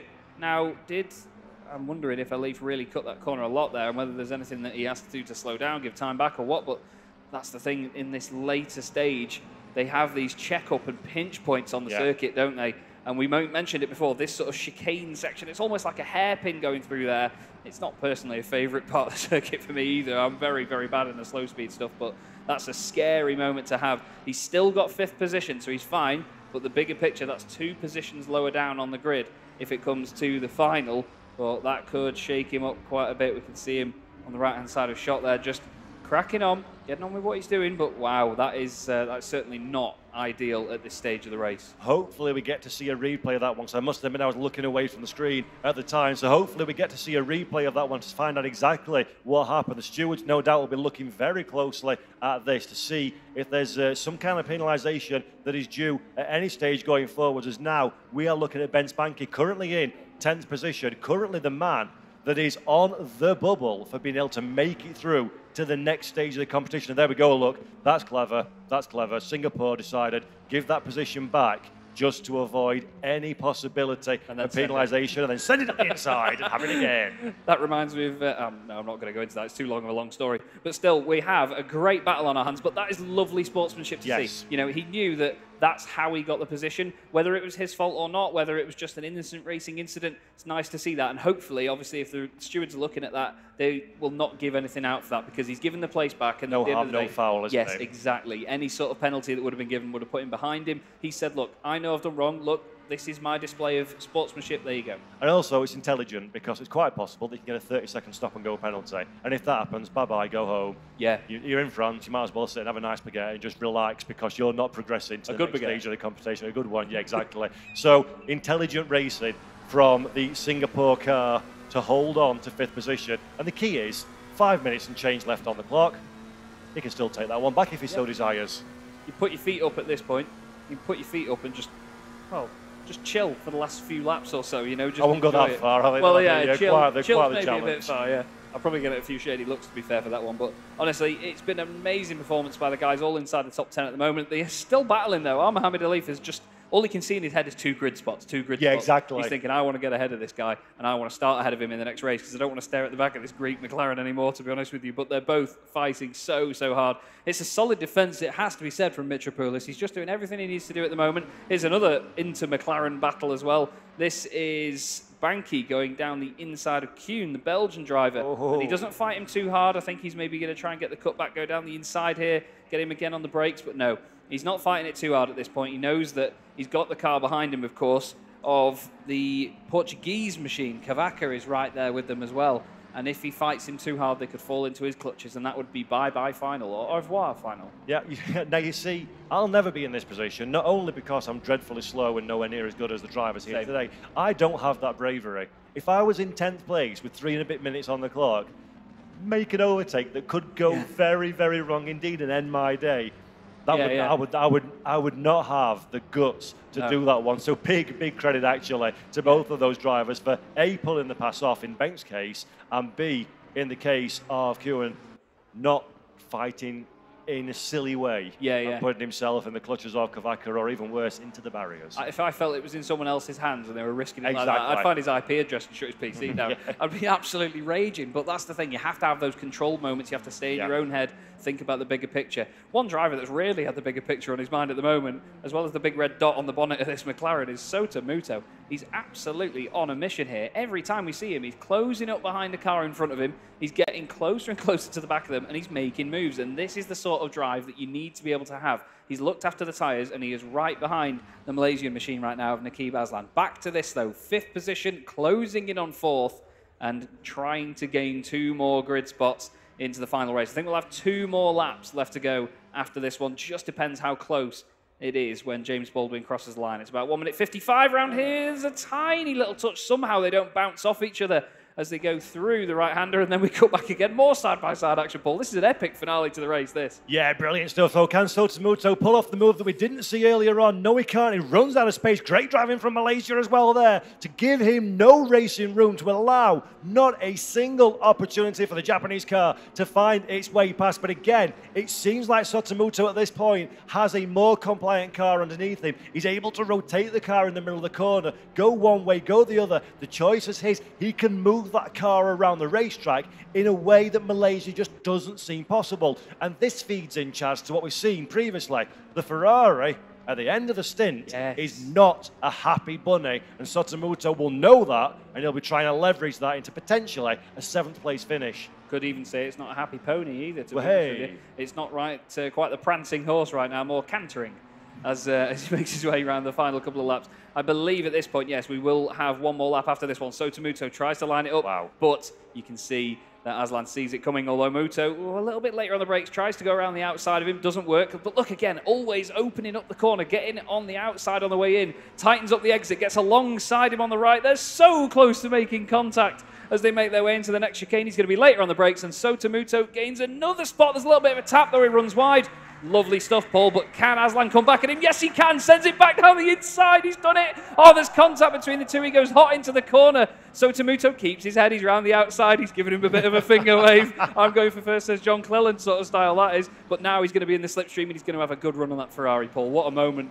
Yeah, that was brilliant. The John Cleland reference will be wasted on 95% of the audience, but Sota Muto having a sensational time. And as you say, that's some great racing, and that's the bravery thing again. We're on pretty much the end of the race. Yeah. But they're not afraid to ding-dong it against each other, make contact. Can Sota Muto now have one final throw of the dice? We're coming in and seeing the corner that everybody seems to want to overtake, looks to the inside, tries to unsettle the Ferrari, tries to make it so. The Malaysian entry is looking through his rear mirrors, gets the run through the fast left hand and not quite close enough to get him on the second point. So now, Chaz, we're running down to pretty much 1 more opportunity, and then it's going to be game over for these two. But great racing right to the checkered flag. It really is. That is phenomenal stuff. And Aslan had to put the car back down the inside like that. He may have locked up, he may have gone a little bit deep, but at the end of the day, Sotomuto is still there to fight another day and continue on to the final lap racing with him. He hasn't taken him out or anything like that. You know, what's all fair in love and war to me in that one, that was a bit of 50-50. You know, Sota threw it up the inside.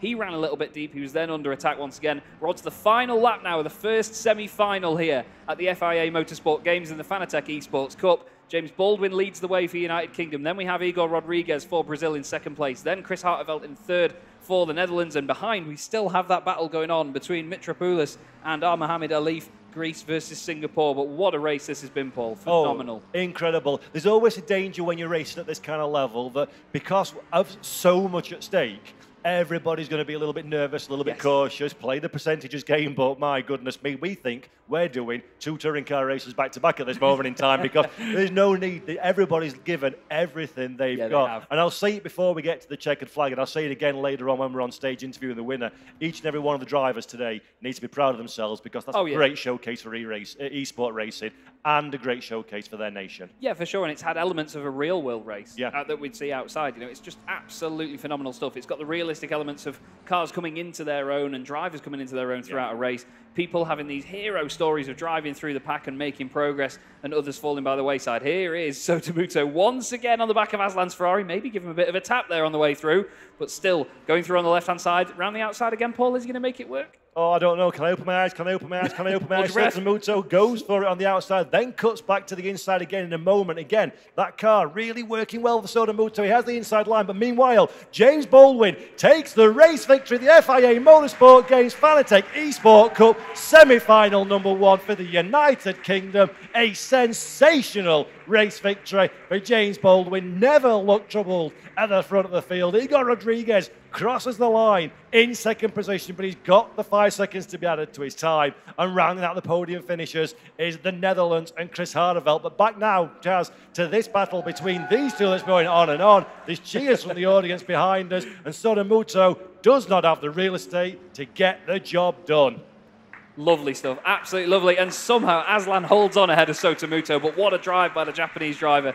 That is remarkable stuff, absolutely remarkable. Really, really enjoyed that. And again, that sets us up for a fantastic second semi-final later. If it's anywhere near as good as that, we are in for a treat. But there is Igor Rodriguez. After what was a tough race in the end, still managed to get, I believe he will be demoted to third place after the penalty gets applied, but still very, very close to James Baldwin by the end.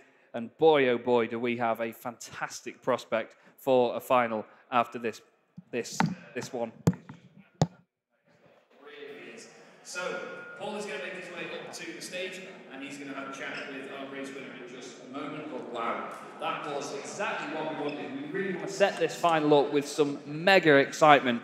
And James Baldwin taking the win for the United Kingdom there ahead of Igor Rodriguez for Brazil. Chris Hartevelt as well, it has to be said, he was really under the radar in that race, but he did an amazing job. He was right with them at certain points as well, just with the pit strategy. Slightly fell by the wayside at the end of the race, didn't quite come out in front of Igor Rodriguez, didn't benefit from that slipstream either, as we might have been expecting. But it was still so much fun to see. Of course, we've got all the different cars out on track, and they all showed their different nuances there, the positives and negatives to choosing each machine. Tommy Erskard making his way through the pack as well was an absolute star. And we've got so many other drivers that did a great job in that one, but unfortunately we have to say goodbye to a number of them here at the FIA Motorsport Games. That's just how competition works sometimes. You can't always make it through into every race and make it into the final, but we have 10 very deserving finalists that have made their way through, and we look forward to seeing how they get on in the race later on today. We, of course, have the second semi-final coming up very soon, which we will have another broadcast for, and everyone will be very excited for that, I'm sure. It's starting to fill up again here in the arena as everybody makes their way back that is taking part in that second semi-final. We'll get all the rigs and everything set up, and of course try and get the reaction for you as well from drivers and see exactly how everyone found that. It was great to see at the end, wasn't it, as well? Sotomuto, even still smiling during that battle. Everyone is really enjoying themselves here, and that is what it's all about. We're enjoying ourselves as well. Paul and I are having a right laugh this weekend. Everybody that's working here as well is just feeling the massive, massive fun aspect of this event. There's so much going on all around the circuit here at Paul Ricard. There's real cars out on the circuit right now as well. So many fans here enjoying themselves. The whole thing has got such a positive vibe to it. If you ever get a chance to come to the FIA Motorsport Games, I implore you to do so, because it is such a full-on event. And even as just a motorsport fan, there's anything that you could want. Absolutely anything. But, of course, here in the esports arena, we have our GT3 cars ready to go for the next semi-final very soon. But before that, I'm going to hand over to Paul, and he's going to speak to our race winner. Thanks very much, Chaz. Much appreciated. James Baldwin, race winner. Congratulations, man. Thank you. So, it's not the first time that I've spoken to you after winning an esports race, but it's the first time we've done it here. How are you feeling? Yeah, it's first time in person. I'm boiling, to be honest. It's really hot in here, but it's great there's so many people here, to be honest, watching esports and sim racing. And yeah, really tough race against Brazil. Igor was flying at the start. I thought he was just going to run away, but his tyres died off, and I managed to nip him and get the win. So yeah, happy. Now, at one stage in the race, Chaz and I were speaking about the pit window and strategy and will you come in, will you stay out, how does it work? What goes through your mind as a driver in those scenarios when you're three cars very close together? Do you be the first one to pull the pin? How do you calculate that?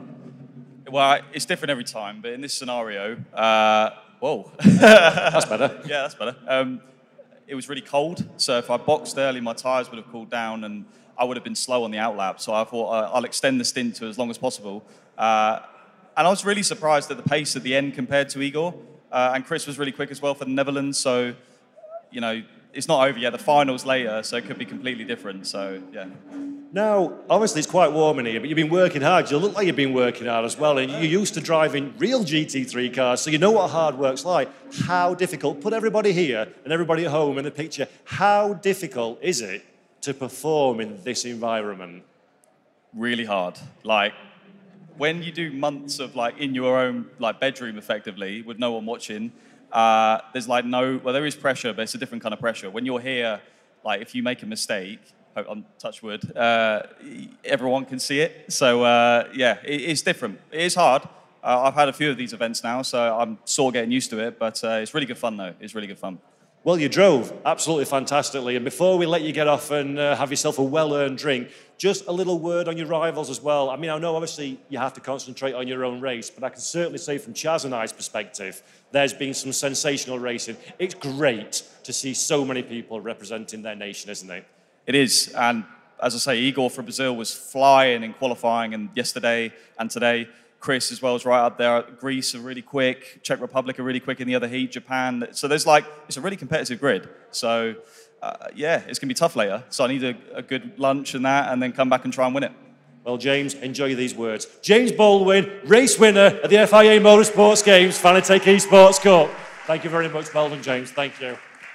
An absolutely brilliant race. I hope you've all enjoyed it here in the arena and back at home as well. And don't forget that we will be back again in just 30 minutes' time for the second race, the second semi-final, when we decide who's going to the grand finale. So stay with us, stay tuned, and we'll see you all again very soon indeed. Bye-bye.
Hello everybody and welcome to the FIA Motorsport Games and of course the Fanatec Esports Cup. I'm Chaz Draycott, working with my wonderful colleague Paul Jeffrey for the second semi-final here in this amazing event. What a wonderful lineup of people we've got ready to take part and take to the circuit this afternoon. We had an amazing first semi-final. James Baldwin took the win for the United Kingdom, get in. We had Brazil finishing in second place and the Netherlands in third. But don't you all agree, everybody here, that that was a fantastic semi-final?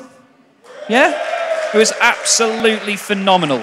And the thing is, we've been talking about the calibre of racing here and just how clean it's been, the amazing driving standards that we've had, and all of you have done an amazing job so far. You've really kept it clean. You've entertained us a hell of a lot. But to be honest, we expected that potentially everybody might be a bit nervous and a bit tentative in the later races. There's a lot more at stake at this stage in the competition. But everybody has proven that all you've got to do is go that extra position forward in these semi-finals and you get 2 spots on the grid in the final. That means a lot to all of you drivers here, and we can see that as well in the way that you have been attacking this one. So we have another hour-long race coming up in just a moment. We have, of course, a mandatory pit stop where the drivers have to put in 1 litre of fuel. Paul and I are going to be losing our minds over there in the corner as you all excite us, and I'm sure this audience as well. But isn't it fantastic to have an audience here at such a massive live event here at the FIA Motorsport Games? It's just been epic up to this point, and I'm sure it is not going to change at all. We've got 20 of the finest drivers in the world all ready to go, and in just a moment we're going to call them up and bring them on the stage one by one, get them in their rigs, and they will take a fantastic hour-long race on their own sort of responsibility here at the virtual circuit Paul Ricard. So should we get the drivers up on stage now? What do you reckon? Should we get on with it? Okay. So starting us off in rig number 1, over to the right-hand side, or at least my right-hand side, we have from the Czech Republic, Martin Kadlečík.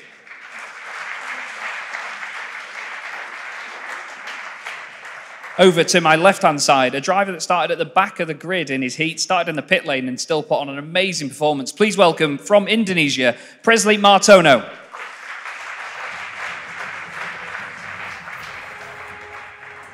Next up, over on my right-hand side, from Spain, after a very exciting race yesterday, Alberto Garcia Gomez.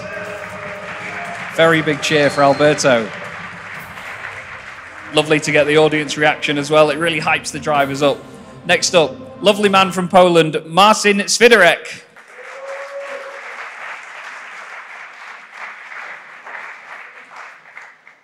And next up, from Lithuania, starting in rig number 3, we're going to have Taurus Gudanavicius. A name that I've probably been butchering all weekend, so apologies. Next up, from Barbados, Leon Seeley.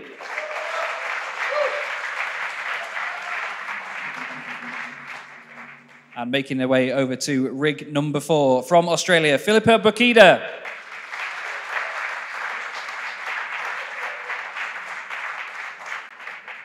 Over on my left-hand side, all the way from Malta, we have Dean Vella.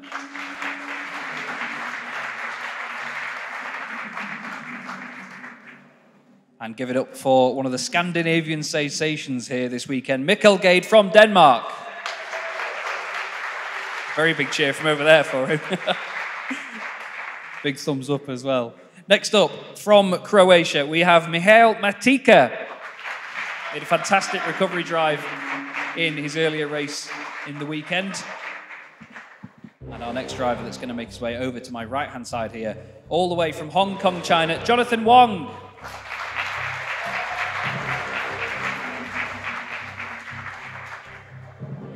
And a driver that was very, now I've said a few drivers were exciting already, but the most exciting yesterday was this man. He got spun right to the back of the field, had to start last in his last chance qualifying race, came through to win and made it here into this semi-final. So if anybody's worked hard for it this weekend, it's this boy. Luca Losio from Italy. Definitely one to keep our eye on. 16th, rig number 16. Next up, on home turf for this weekend, here in France, Alexandra Ley. Massive cheer, probably the biggest cheer of the weekend for Alexandra. Phenomenal stuff. And a driver that had a bit of heartache in their qualifying race yesterday had to go through to the last chance after a spin late on in the race. From Israel, we have Denis Gribov.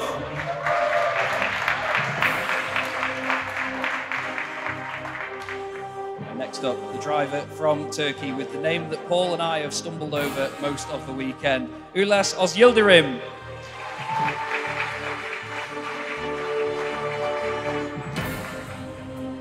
Next up, taking his place in rig number 18 for this race, we have from Slovenia, Klemen Jug.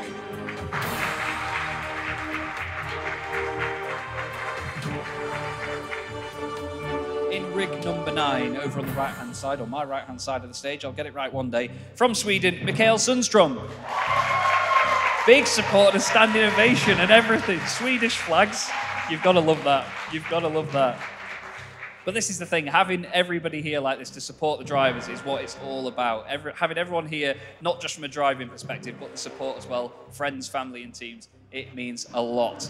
It is wonderful. Next up, from Latvia, taking his place in rig number 19, Andrzej Guberevs.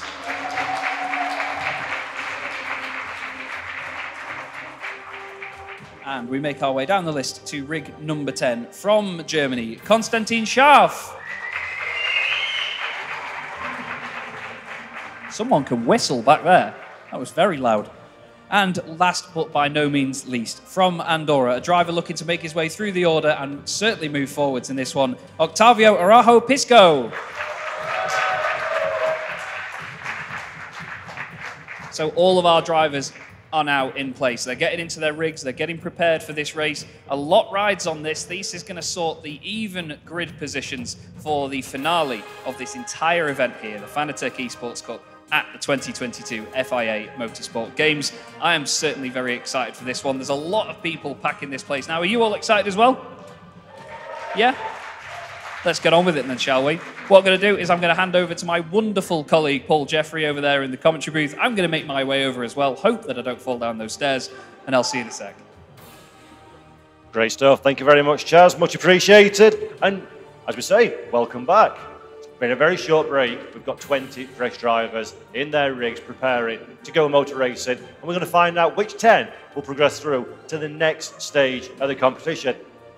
In the first of the semi-finals this weekend we've had, the racing was absolutely incredible. Again, just like we've seen all weekend, we've had drivers that find overtaking opportunities that the likes of you and I would just not be able to see on track. It's great stuff, and Chaz, it's beautiful to be up there on stage, isn't it? And to see the audience and the excitement.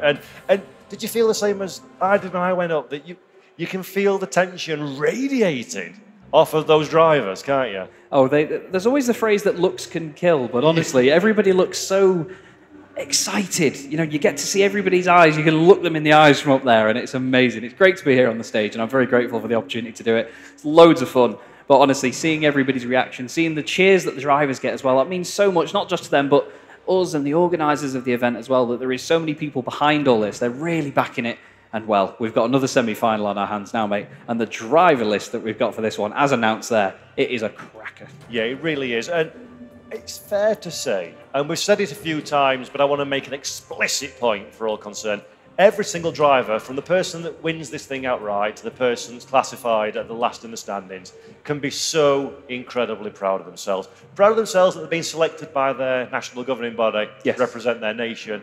Proud of themselves for the way they've carried themselves on and off track all the way through the competition. Each and every one has been an utter sensation. There's names that are new to me in the world of Assetto Corsa Competizione, and everybody's impressed me greatly. It's such an achievement to get to this point and then to deliver the way that they have all individually delivered at one stage or another. Yeah, definitely. And I mean, what we were talking about before about the drivers representing their nation in terms of their driving and when they're in the sim, in the car, which is basically they're wearing the flag. It's not just that, but it's their interaction and the way that they get involved and behind the event off the circuit as well. You know, they really get into it. They come and speak to us, they speak to the organisers, they speak to the media team, everybody. It's just really good to see them fully getting on board with that. They're speaking to each other, they're socialising loads, and that's what this sort of thing promotes. Because yes, it's lovely that we have all these online chat programmes and so on, that we can all speak away to each other when we're not physically in the room with each other, you know, and we obviously communicate online, we talk about our racing and so on, but when everybody's here in the same room, as you see here on these wonderful shots from the camera that we have up there on the rigging, it's just great to have them all within such close confines to each other. You mentioned it in the race earlier, that you can make a mistake, you could see somebody maybe reacting to said mistake, but they're only a few feet away from you, you know, and you can see their physical reaction, and that helps the mental game a lot. Well, I think it really does, and it's a variable, another variable that you just need to get your head round as a competitor. Yes. And it's also as we as commentators, because I think in the last chance semi-final there was a couple of curious manoeuvres and passes, and I'm kind of getting quite critical, thinking, well, you really shouldn't be driving like that at this level, etc. And then I remembered, they're in the same room as me, and they could be stronger than I am. So I need to really tend to that one. When you're online, there's no danger. Yeah. So little things like that. It's just great. The world has gone through a whole load of rubbish that we're not going to be bothering about talking about on air, but it's gone through a whole lot. And to get everybody together in the same space, doing what we love to do for your nation on this platform, representing the sum total of a lot of people's efforts. Yeah. I once upon a time wondered if we'd ever get back to that stage, and now we are, and isn't it glorious? Oh, it is. It absolutely is. Not even just the location of this as well, at the gorgeous Circuit Paul Ricard in the south of France.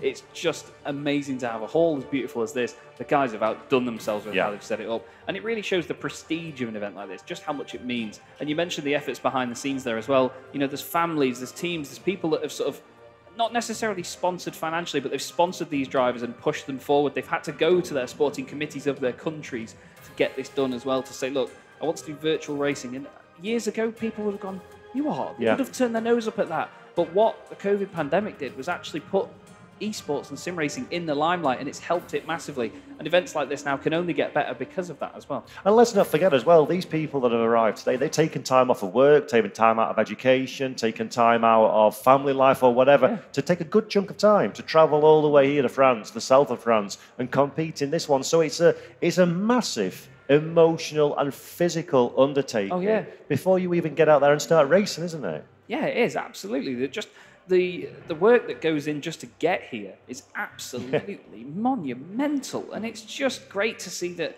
the fruits of their labours coming true. And for these drivers that have made it even just into the semi-final, it's great. I was speaking to Lim Snooken's dad earlier on, and he was saying that, you know, the aim was to get to the semi-finals because a lot of them know that just to get this far is such a challenge, and it's such an achievement at the same time. You know, you have to take every battle as it goes, and there's so much on the line here in terms of just pride, not just for them or their team, as mentioned, but their country as well. And I think it's phenomenal. I'm going to do a dubious segue. You said the word line, and I'm going to say online. So for everybody watching at home that's online, first and foremost, massive thanks for joining us on the broadcast today. Hello, if you're just tuning in, and thank you if you're continuing to watch this semi-final and grand final day live online across multiple platforms all around the world. It's incredible to have you with us. And a big thank you to you. And while we're doing thank yous, let's play the thank yous game. I want to say a big thank you to SRO Motorsport for putting on the FIA Motorsport Games, to the FIA, of course, as well, to AK Esports that are responsible for bringing this arena together and the activation that you see,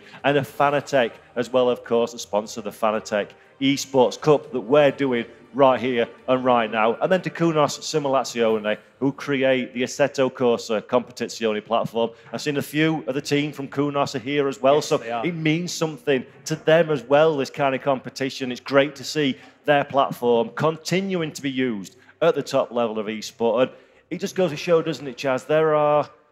we would be here all week if we had to name check every single person responsible, but there are so many moving parts that come together to make something like this happen. And we love, Jazz and I, I'm speaking on your behalf, I apologize, but we love what we do, and we get all the glory of being in front of the camera, but actually they do all the work, everybody behind the scenes, and it's brilliant to be, and it's humbling to be a part of that, isn't it? Yeah, totally. You know, to get the opportunity to cover events like this, as a commentator, it's amazing. Just as a fan of motorsports, a fan of esports, you know, we're like kids in candy shops right now. You know, there's so many amazing names here that we've seen online racing before all over the world. We get to meet them in person. We get to meet the people behind them, their teams, their families, wonderful people that are so behind it all. And then, of course, the production teams, the guys from SRO, the guys from Kunos as well. Just to see these people in person and have a chat with everyone, it just makes such a difference to have it as a physical event, you know, and Not that if it was just a digital event and everybody was in their separate places, there wouldn't be anything lost in that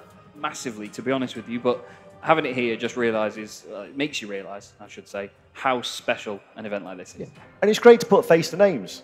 I mean, I spoke to one of the guys from the Italian contingent that have come supporting, of course, Luca Lozio. I introduced himself, Alex Vitero. It's like, I've commentated over you 3-4 years now, but never met you. So it's great to sort of meet somebody, shake hands, and people that we've, as you alluded to it, where you talk to people on these chat platforms online and you broadcast over the top of them and things like that, you know them. But you've never actually shook hands, looked in their eyes, sat down, had a coffee, had a chat. And personally, from my point of view, I know it's kind of irrelevant for the broadcast, but we're going there, so let's go for that. It's great to meet people and just say hello. And it's a very, it can be, or it could be, or it used to be, a very solo experience. But now it's this is very cheesy, but I'm going to say it. It's an esports family. No, you're right. You're absolutely right. And it really is. I mean, it was the first time we met was literally in the airport on the way here, but we've had an absolute laugh this weekend. It's been a real ball, and I'm looking forward to when we can work again on something like this. But we've still got the afternoon ahead of us to still enjoy, and everybody else here is so ready for this. We're going to go through our grid in just a sec, and look at that. It's almost as if I knew. Flipping heck. Right then. Let's have a ganders then, shall we? Starting on the very front row of this grid, we have Martin Kadlecic from the Czech Republic, Alberto Garcia Gomez alongside him for Spain. Third place, the green car that's just gone through, shot on the right-hand side, is the Lithuania Ferrari of Taurus Gudenavicius. He's going to be lining up on row 2 alongside Filipe Bukida in the McLaren, the 720S GT3. Then the third row of the grid, we're going to have Mikkel Gade from Denmark, car 35. That's another McLaren, and he's going to be lining up alongside the Aston Martin. Interesting to see the Aston back out on track with Jonathan Wong at the wheel from Hong Kong, China. Alexandre Lay on home soil here in France is next up, and another McLaren alongside Ulas Ozyildirim, the Turkish driver, in 8th position. Fifth row of the grid, we have Sweden and Germany. Mikael Sundström alongside Konstantin Scharf. That is McLaren 720S GT3 alongside Mercedes AMG GT3, the gorgeous German livery that you see on the left-hand side. One of the most striking-looking cars out there on the grid. Two liveries that could definitely get us confused, though, on the next row of the grid, as you see. Indonesia on the right-hand side, Presley Martono and Marcin Swiderek on the left-hand side for Poland in car number 4. Swiderek, a certain driver that we're definitely going to keep our eyes on. Yesterday, he had to do a lot of recovering, and there are a few drivers that certainly will make their way through the order under the radar, like we saw Tommy Erskard do in the last race. Next up, from Barbados, we have Leon Seeley in the McLaren alongside the Audi R8 LMS Evo 2 of Dean Vella from Malta. On the 8th row of the grid, we're still going, Michael Matika in the McLaren 720S GT3 for Croatia. Italy's Luca Lozio is next up. He won the last chance 2 qualifier, so we're excited to see what he can do in the very Italian Lamborghini.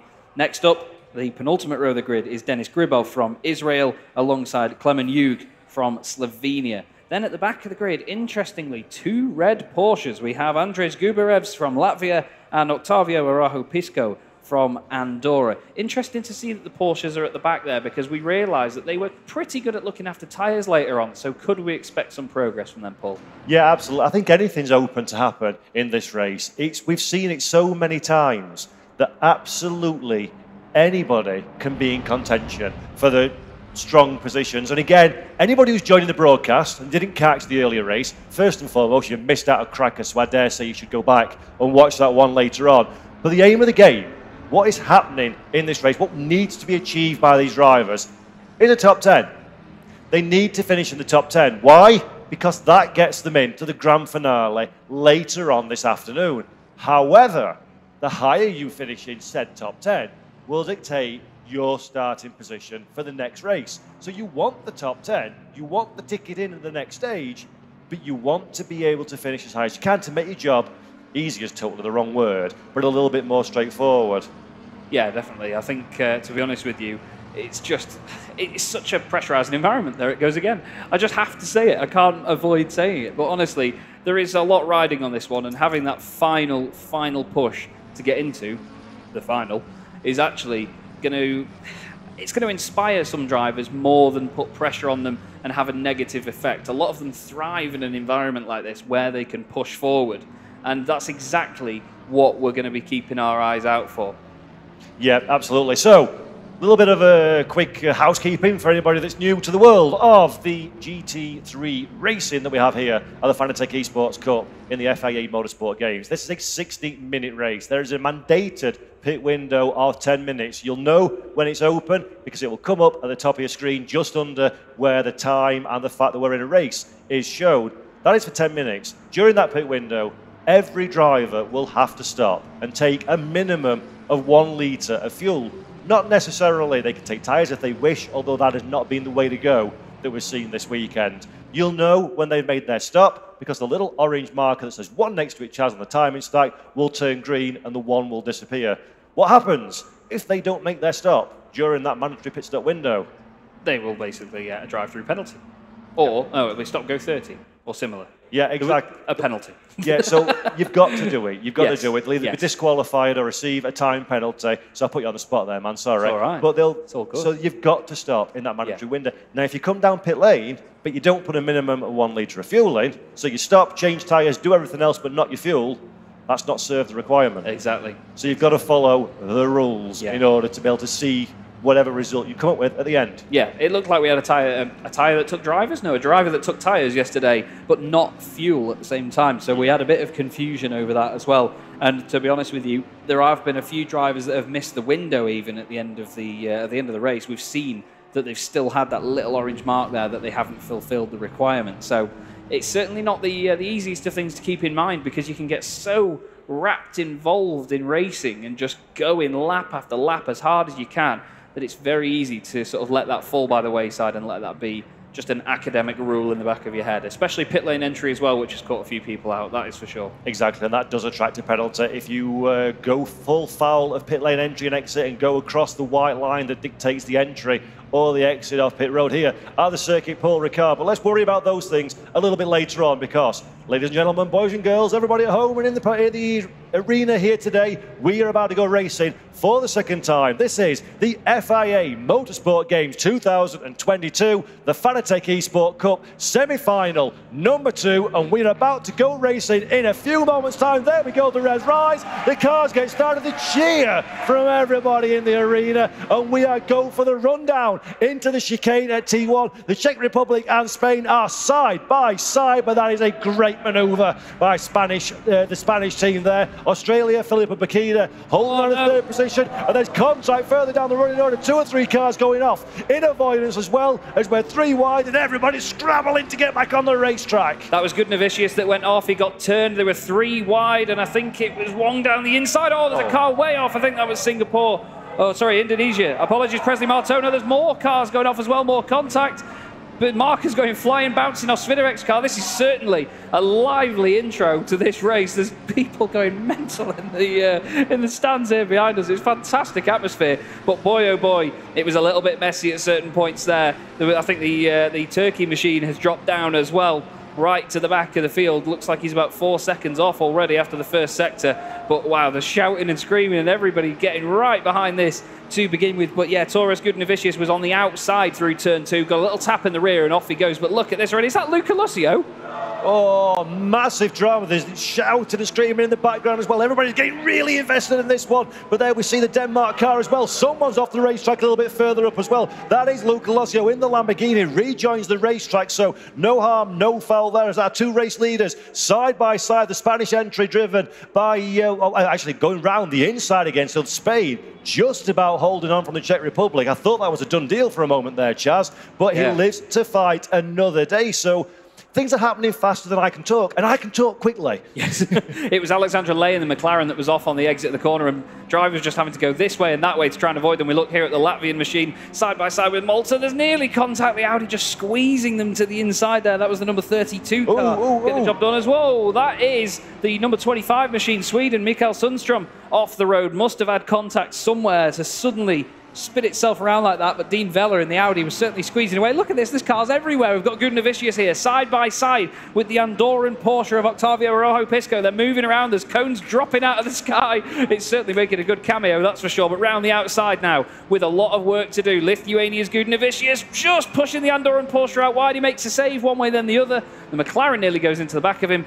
And wow, I'm out of breath as well, Paul. Yeah, really good driving there from Gunavicius there. Outstanding overtake. Get the car nice and firm as well. Takes the position, so that moves the Lithuanian machine up into 16th place. We're looking now at Croatia a little bit further down. Meanwhile, the Czech Republic still in second position, but separated by very little indeed from the Spanish entry. Bakida for Australia in third place, holding on as well a further 0.5 of a second in arrears. Let's look further back at Schaaf in the German car. So that is Schaaf currently in 5th position, but Hong Kong firmly in his sights, goes to the inside for the run up in Usain. Can he get the job done? We'll find out in a few moments' time. The Mercedes, a very quick car in a straight line. Does it have the legs of the Aston Martin? Not quite. So Germany dropped back down to 5th, but they've got a second bite of the apple. Will they throw the car down the inside? Very tight. The Aston Martin runs wide as well. Schaaf gets the job done. 3 corners it took, but the job was done nevertheless. Viderek right behind this as well. You know, he sees a battle going on and he smells opportunity. Jonathan Wong moves to the inside because he knows that that Lamborghini is going to try and poke its nose in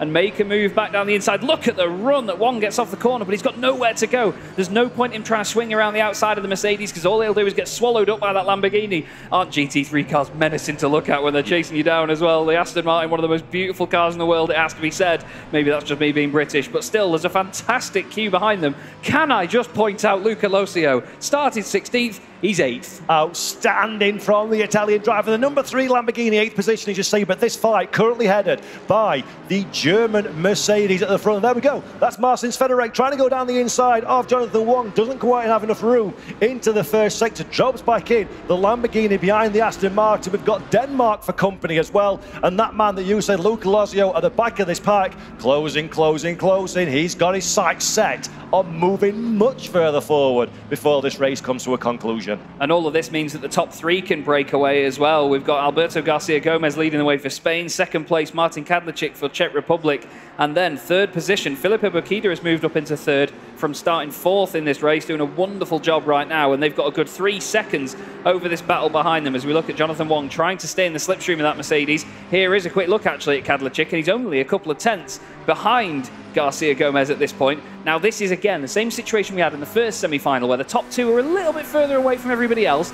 Do they battle early on, or do they leave that to when the pit window is on, and that's when the shuffling is going to come? Flipping at that Lamborghini, look Larry there. If I was Kadlecic, I would be wanting this deal done and dusted because the Lamborghinis you mentioned earlier, contact further back. Is that Luca Losio? Oh no, Losio in the battery. Is the Italian driver in the battery? Is damaged, no doubt as well. Hopefully we get another look at exactly what happened there as we're focusing in on Mikael Gard in the Denmark machine, 6th position at this moment in time. But Luca Losio, Chaz is looking back on the stage as well, see if he can see the Italian driver. This is a replay, but it's not of that moment. This is of the start. So we had so much drama. Let's try and unpick this one if we can, Chaz. There is Losio, the Lamborghini to the outside of T1, takes advantage of the pirouetting car further down the running order. But everybody wanted to win this race in the first 200 yards, didn't they? Yeah, they really did. Everybody was just trying to fill the gaps that were left in front of them, but naturally going through a chicane, it was a real pinch point. And it looked like, to be fair, it was Hong Kong, China and Denmark that were side by side on the inside with Gudnavicius from Lithuania around the outside. And it was him that got pinched off the edge of the circuit. Now, while we've got Kadlecic closing in on the Spanish driver in front of him, of Alberto Garcia Gomez, it is definite that Filipe Bakida, she's biding her time here, closing in just behind this lot and getting closer and closer, corner after corner, but maintaining that gap behind to 4th place. Well, we alluded, didn't we, to the fact that the quarter-finals has sorry, I'll interrupt myself a moment, because more importantly, the Denmark car has been issued a drive-through penalty. So that's a drive-through penalty for Mikael Gard. So I'm not quite sure exactly what that's for. We'll take a look at that one in a moment as we take another look at a replay of all the drama that unfolded at the start of the race. While our 2 leaders made good go at the front of the field, there's 3 cars wide into the chicane, which is always a dangerous position at this stage in the race. Filipe Bakida there just about avoided getting wrapped up in that one, as well as the Lithuanian car returns to the racetrack. So 1 or 2 drivers can count themselves very lucky indeed, Chaz, I think,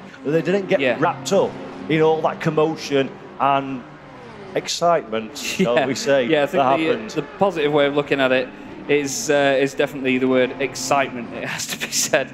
But yeah, there's been plenty going on, even cars all over the place now, flying wide out of some of these corners. Look at this, Gudnavicius certainly now is inspired to try and move forward, and we still have Luca Losio in the pits, and unfortunately I believe that is his race done with. It's a massive, massive shame. And Gunnar Vicious was the car, of course, that was facing the wrong way in the last replay, which is potentially why we see some penalties. But here we go. This is Luca Lozio now. Let's take a look. He's in the Lamborghini, goes to the outside in a scene. Contact. Oh dear, that's heavy contact as well. Unsettles the Lamborghini. And there is the day done. Sees the tyres, and unfortunately for Luca Lozio and Italy.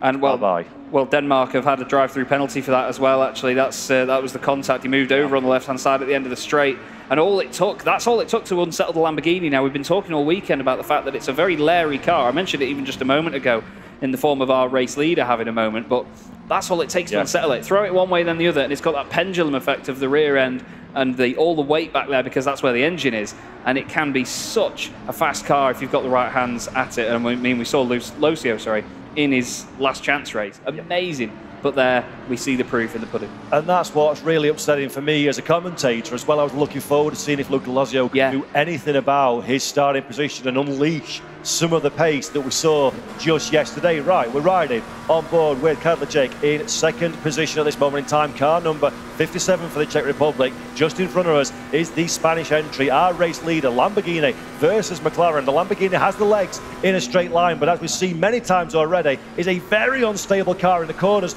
Gets upset a little bit by the curves, so now Kadlecek will cut the car down the inside, hard on the brakes, keeps it tight, runs a little bit wide on corner exit, opens the door back up again. You open the door, expect someone to walk through it, and the Spanish car is doing exactly that. Too wide now though, but Kadlecek is the man on the inside. If he can use the shortest run to the next corner, can't quite close the door enough, and Spain, touchy, bangy, bangy, I'll take that place back. Thank you very much, and I'll see you later. Yeah, he didn't quite leave enough room on the exit there, did Kadlecek. You can hear the reaction in the background, but look how close they're getting to each other here. This could very quickly end in tears. Filippo Bacchida having to check up as well. Right in the picture now is that #1 machine from Australia, and this is suddenly becoming a big old fight. I will say that is very, very sweet defending indeed. Roberto Garcia Gomez for Spain, really nice, never gave up even when the deal was done. Took the opportunity, forced Kadlecek to go deep into the corner, and the reward is retaining that race lead as we hit the first 10 minutes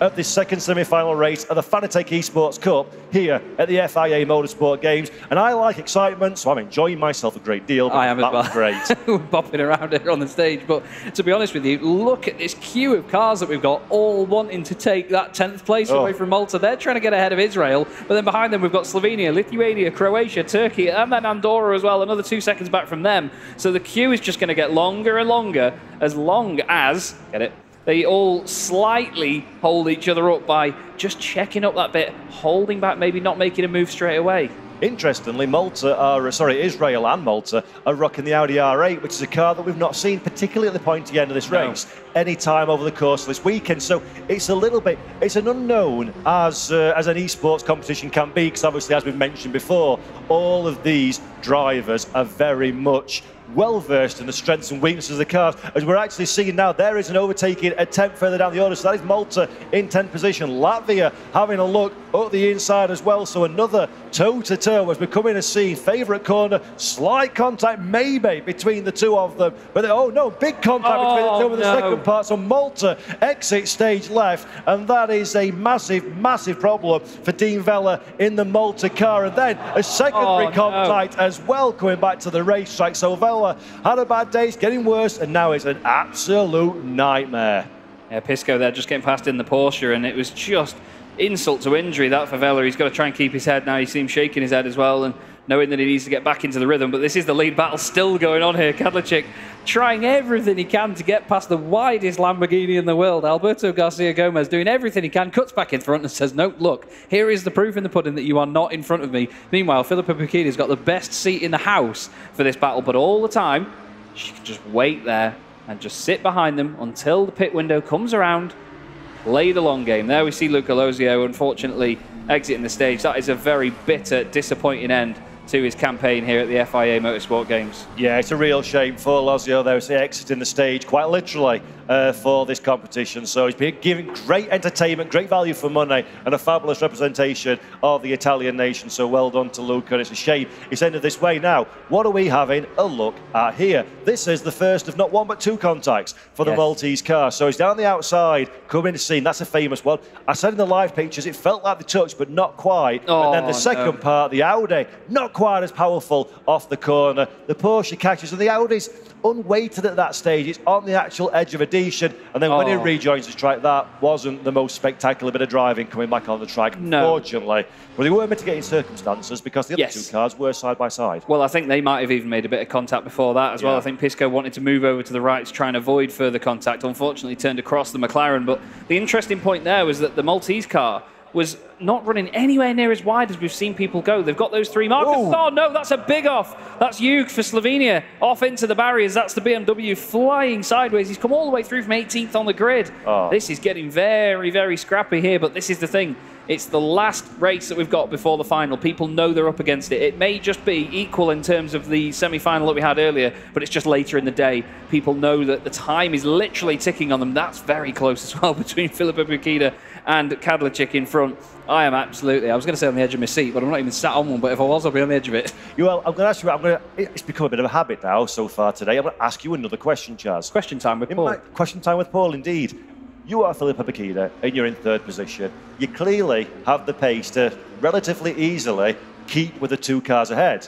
How much space do you give them? As in fact, come back to that one in a second, Chaz, because here is a replay of optimism personified, and Hugh goes into the wall, unfortunately. And that's a big chunk, because that wall's a long way away. It is as well, and it's hit it very side on as well. It's not like a frontal front quarter impact. He's really slapped the side of that BMW against that wall. I feel sorry for the wall in that case. It's a big old car to whack against you, isn't it? But going back to the Bukida question, if you're in third place and you're quick enough to keep with them, these two are going at it hammer and tongs. Do you give them a little bit of real estate, just in case they do get into some kind of dramas and you've got a little bit of reaction time, or do you stick with and try and find yourself a gap to sneak in? I think it depends on where you are on the circuit. I think down the straight here, you just go all guns blazing. Get the run, try it if you can, because that's where the easiest manoeuvre will come at the moment. But look at the way they've broken away. It's pretty remarkable at the moment. We have to have a quick look, though, at the moment at... What was that? Sorry, Paul. Paul's gesturing to the screen. Yeah, I was just going to say that the number 20, driven by Ulas Ozirhadrim, was at the back of the field not long ago, and now they're in 12th. Yes, that's a very good point, actually. A massive comeback from that car. Really great driving, as we're seeing now. Really great driving and incredibly tense moments as well. Gets back on the race to be careful not to join in the path of the Audi behind, which we don't do. So we just about survived that one. And Andorra is the meat in a very spicy sandwich. Well, it's a very spicy sandwich indeed, because the four layers that we've got to this are drivers that have all had issues and had contact through this race. We've got Gudnovicius that was off at the very first couple of corners. Behind him in the Slovenian machine, we've got Hugh, who was off not too long ago as well. Then you've got the Maltese car as well, which we just saw having contact a lap ago. And then behind them as well, even Denmark involved in that. We've got Pisco in the Andorran Porsche involved. It's certainly a lot of aggravated drivers back there, but you and I have both seen it before. That aggravation and that determination, it can roll into a very good thing, and a fired-up driver is sometimes a good one. Yeah, you've got to take that, you've got to turn that, any kind of frustration that you've got to turn that into positive energy. We're riding on board now with Kadlacik in second position for the Czech Republic. Look how different these two cars behave on the racetrack. Look at the different lines they're doing. Look where the different strengths and weaknesses are. The McLaren has been the car of choice, it has to be said, up to this point in the competition. But speaking to many drivers, including Marcin Swiderek, who's for Poland in 7th place, they said the Lamborghini is a dark horse for a good result. I think Marcin's right, because Spanish entry, currently leading, Gomez behind the wheel. Yeah, he's absolutely flying at the moment, and so too is this machine. It's absolutely wonderful watching Ulas Ozildirim make his way through the pack now, already on the back of the Latvian Porsche, and right in front of him there, in the form of that red Porsche, is a spot in the final. Great run here by the McLaren, another car that's really fast in a straight line and with a bit of slipstream makes it easily past the Porsche before the end of the straight and into a final position. That is absolutely remarkable comeback, like we said early on, dropping right the way down the order, 4 seconds off the car ahead by the end of the first lap. That is amazing. And even Croatia now wanted a piece of this too. Down the inside goes Mihail Matika, really runs the Latvian car wide, and that's another place gained in a nightmare couple of corners for Andres Gubarevs. Yeah, that's a brilliant overtake from Ozzy Yildirim, and also, as you say, for the car behind as well. And where does this performance come from? When you're Ozzy Yildirim and you're down in last position and you're seconds down as well, and then suddenly you just turn it on in less than 20 minutes, you're cleared 1, 2, 3, 4, 5, 6, 7, 8 cars. Yes, granted, there's been a bit of drama, so there's been some givens there for people off the racetrack, but where do you unleash that, and why have you not had that all weekend? Well, that's the thing. I think when you get really into the rhythm and have that inspiration, that aggravation, I had to do a very quick draw breath while still speaking, and I've not done that one for quite a while, but still very close between these two. But honestly, that aggravation, and I think that initial moment where he's had that turnaround, he's just thinking, right, I started this race 8th, I need to get back up there straight away. I need to sort of break even in the early stages. We're only just over 15 minutes through this race, so there's still about 3/4 of it left to go. So he's now back into a decent position that will see him into the final. That's the first tick box, but he needs to try and progress forward from 8th, because any race where you finish ahead of where you started is a good one. Absolutely right. So we're looking in picture and on screen as well. Alberto Garcia Gomez for the Spanish entry, the number 39 Lamborghini, currently leading our race as it has been for almost 20 minutes now since the checkered flag fell. There have been 1 or 2 spirited attacks from Karolczyk behind, but nothing that has been able to make stick at this stage in the race. The big question, the question that we need to ask ourselves, and you need to be asking at home and in the arena, has the Lamborghini got the longevity to hold on to this pace and this position for the full duration of this 60-minute race? And again, back to the age-old question that we keep asking all weekend long, will pit stops throw a bit of a curveball into the mix, and who's going to be the first to jump? As Israel says hello to some curbs and almost loses position for their time and trouble. Ozzy Yildirim all over the back of the Israel car now already. Unbelievable. Absolutely, unbelievable. Literally ticking them off at the moment and moving on to the next target. It's remarkable. It's almost like we saw in the earlier race with Sotomuto, Japanese driver. He was just overtaking somebody. By the time we came to him a lap later, he was right in the back of the next car. And that is the sort of drive that you need in this competition. And that's the sort of drive you need off the corner as well. The McLaren looking very good there. Although in the second phase of acceleration, that Israeli Audi looked very good indeed. And Denis Gribov's come through from 17th on the grid. So he's not had an easy slog himself, to be honest, to get to this point. Right behind them, waiting in the wings, though, that Croatian McLaren looking very potent. Wow, he got close to the back of the Audi there. Certainly sniffed the back of that 5.2-litre V10 engine and sings away. That I pointed out to Paul earlier is not symmetrical in the back of the car.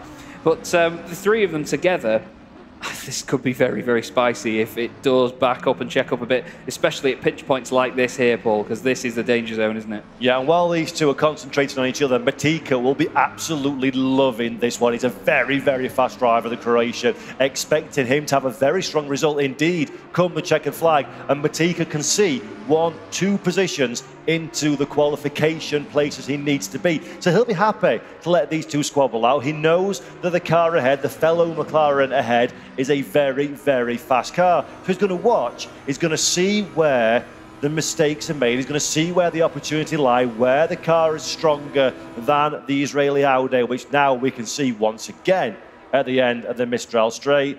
And there we go, that was actually looked really, really easy. Good overtake. The Audi was a little bit out of shape on the way in. It sort of floated the back end sideways, and that's something that the Audi and the Lamborghini really do share. They've got what we call quite a skinny rear end. You know, they really float that back end around. There is a lot of oversteer in those cars at high speed, but again, that's part of the challenge of driving them. And when you do get it dialed in and you really know what you're doing, that's why it can be such a fast, potent car. Very similar chassis, almost identical underneath between the Lamborghini Huracan GT3 and the Audi R8 LMS, but still different in their own rights, their shapes, their aerodynamics, and so on.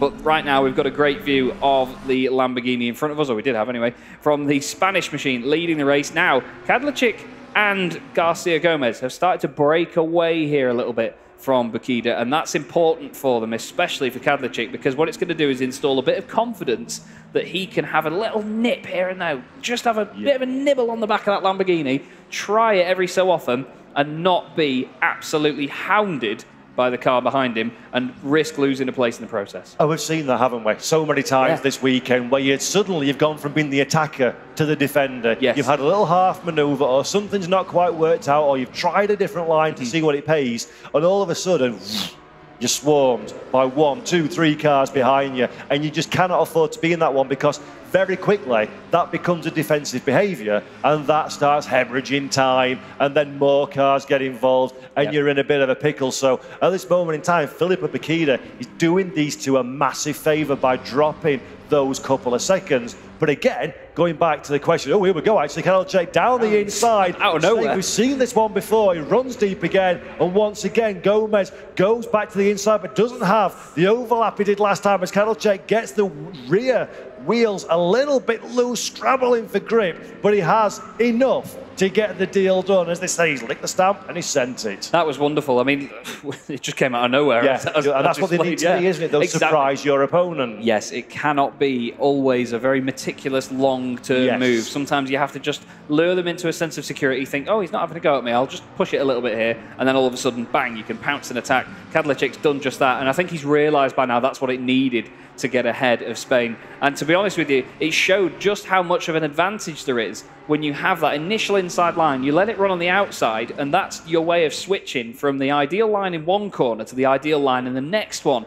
And to be honest with you, it was an amazing defence by Alberto Garcia Gomez. Last time, I didn't think he was going to do it twice, though. No, not at all. He tried his very best, and Kadlecik did make it difficult by running wide and opening the door again, but Gomez didn't have enough of an answer. Now the big question, is the Lamborghini quick enough to pick up its skirt and run and to get back onto the rear of that Czech Republic car? Because he cannot afford, can Gomez, to drop too far behind, because then he'll come into the clutches of Bacchida behind, and that really makes things difficult for the second portion of the race. And to add a little bit more spice into the mix, 1 minute and 12 seconds time, that there pit window opens, and we all know what that brings. It's come around very, very quickly, to be honest with you. But yeah, you were right. I mean, Kadlecik's got this interesting run onto the back straight that he does. He runs very wide through the right-hander before it, which you would have thought closes up the left-hander, but he's managed to carry enough front end in that McLaren to swing it through onto the back straight and take enough of an advantage there that the slipstream doesn't really affect them too much. We look here now at the Croatia machine.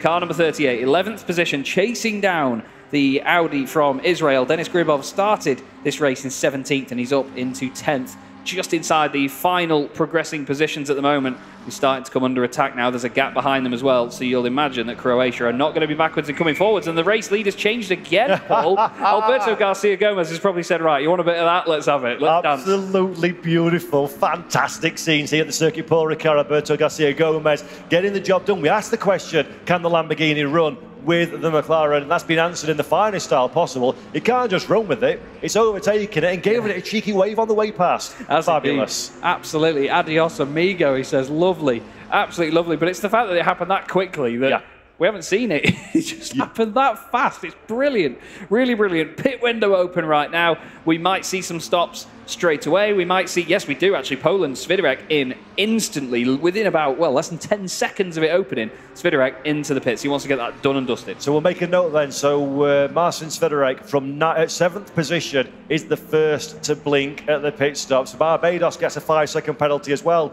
almost immediately as soon as they come in a pit. So that no doubt will be an infringement of the entry pit lane line, which is why the 5-second penalty has been awarded to the Barbados car run by Leon Seeley at this moment in time. But what I was going to say now is what interests me is obviously Spain are really, really wanting to win this one. The Lamborghini's holding on really well. They're starting to gap Karolczyk behind. Yeah. Is that pace, or is that Karolczyk at this stage? The car's not look comfortable. It's not comfortable pace. It's on the ragged edge pace. And I dare say, having not seen it, maybe there was a little mistake that opened the door for Spain. Potentially. If that keeps creeping in, that's going to be a problem, and that's going to be really, really helpful for Garcia Gomez. And that sets a precedent as well. If Gomez knows that he can force that issue, and he's going to keep trying to do so. Here we are on board once again with the Croatian McLaren. The Audi has got back in front of the first sector, as it shows on the timing screen. It was the other way around, and now through he goes down the inside. Oh, a tiny kiss on the way through. Thank you very much, he says. I don't know how to say thank you in Croatian, but I imagine that's exactly what he said indeed. Now gets it slowed down nice and tidy. You can see everybody running it wide out there. A lot of people, if you're not that familiar with motorsport or even sim racing, you might think, why are they running way around the outside there? Why aren't they sticking to the inside line? Surely that's the shortest and fastest route. But on corners like that, you carry it all the way around. Interesting to see now, Paul. Top 3 have not come in on this lap. We wait to see what the German driver does in the form of Konstantin Scharf, who, by the way, up in 4th place, yeah, great. Started 10th. Yeah, really good. Under the radar again, like we said in race 1 from Scharf. Really, really good, solid, meticulous performance. Banking the results as he can as France come down pit lane now. So they were 7th on track. Remember that Poland and Marcin Swiderek held that 7th position before the pit stop. So let's have a look, see if the French car comes back out in front of or behind Marcin Swiderek, and that's Alexandre Lay currently running in the French machine. So they're running on pit lane as there we go now. Another attack at the front of the field. So Garcia Gomez slow through the slalom section. That gives Kadalchik an opportunity, a sniff of a potential opportunity.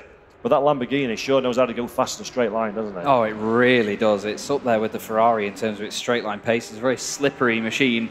And to be honest, the McLaren, even in the slipstream, doesn't struggle to stay with it, but it's not a huge advantage. Like before, we'd seen the Ferrari versus the Porsche in a straight line. That's a different kettle of fish altogether. But all the time, Bukida is still there in 3rd place. And it's not a massive gap. It's only 1.7 seconds. And we've seen smaller gaps than that be overcome by pit stops in the earlier races this weekend. Oh, very much so. And maybe even Bukida's playing the clever game. And don't get too close to the rear of them. Don't burn your tyres up unnecessarily. Don't get into the quote-unquote danger zone where something might happen. So Bukida's very firmly in that conversation to be one of our race winners come the only race winners, there's only one of the potential race winners come the final few minutes of this race. So here we go again. We're coming down towards pit entry once again. Will any of our top 3 decide to take their mandatory stop? Yes, they do. 2nd position for the Czech Republic, straight down pit lane. Has Bukida gone through as well? Yes, she has. So she stays on the racetrack. And Kadalchik is the first of our podium sitters to blink. Now, Chaz, 6 minutes, 8 seconds of the pit window left. This is going to be really interesting if they respond immediately. Because if I was Garcia Gomez in the Spanish car, I'd be nervous now about this because he doesn't feel like he's got the pace at this stage. Yeah, that's it. You've got to worry about what the outlap's going to be like, as here we see Leon Seeley round the outside in the Barbados. McLaren cuts back across the front of Hugh, but has to get in front of those markers. He doesn't want any drive-throughs for track limits. You get a certain amount of warnings. On your 4th warning, you get a drive-through penalty. You can't be pushing those limits unnecessarily. If he can get back on in front of the car, he would have known that there was no overlap there. If you know that you can get that done safely, then you're all right. We have now Czech Republic back out on the circuit. And just waiting to see who's going to be next to come in, actually. The drivers are now sort of making their way around the final corner to go past that pit lane. And we'll see if there's anyone else in. Doesn't look like anybody on this lap, to be honest with you. Denmark came in not long ago, but it seems to be the default position, doesn't it? Is it coming early or coming late? Never in the middle. As we're riding on board now with the Israel car. Wow, that was close. You said it in the live that, my goodness me, that's a little kiss. And that is as close as you can get without trading paint. Yes, if it was a detailed enough damage model to have tiny pieces of the car come off, there would have been a canard go flying there at that point. But yeah, I can imagine to get it that right would be a massive pain in the backside, let's be honest. But still, we look here at the Slovenian BMW of Klemen Hugh, and that big hit that he had earlier doesn't seem to be affecting him too much, to be honest with you. I was trying to have a look around before and just see if there's any sort of difference in lock that he's having to put on when he's in a straight line or anything like that, but it doesn't look like it's that bad at this point. And here comes our race leader, actually, into the pit lane. Interestingly, Filipe Bukida has carried on and leads the race for Australia, so that's one to keep an eye on. But right now, we need to cast our eyes to this beautiful Spanish Lamborghini and, of course, keep our eyes on Martin Kadlečík as well. See whereabouts they filter out to each other when that Spanish Lamborghini returns to the track. So where's your thought process on this one then, Chaz? So Spain in pit lane at the moment, Kadlečík back out on the racetrack. Has Spain done enough? Has Garcia Gomez done enough? Or is that big beast of Lamborghini's defence going to be for nothing?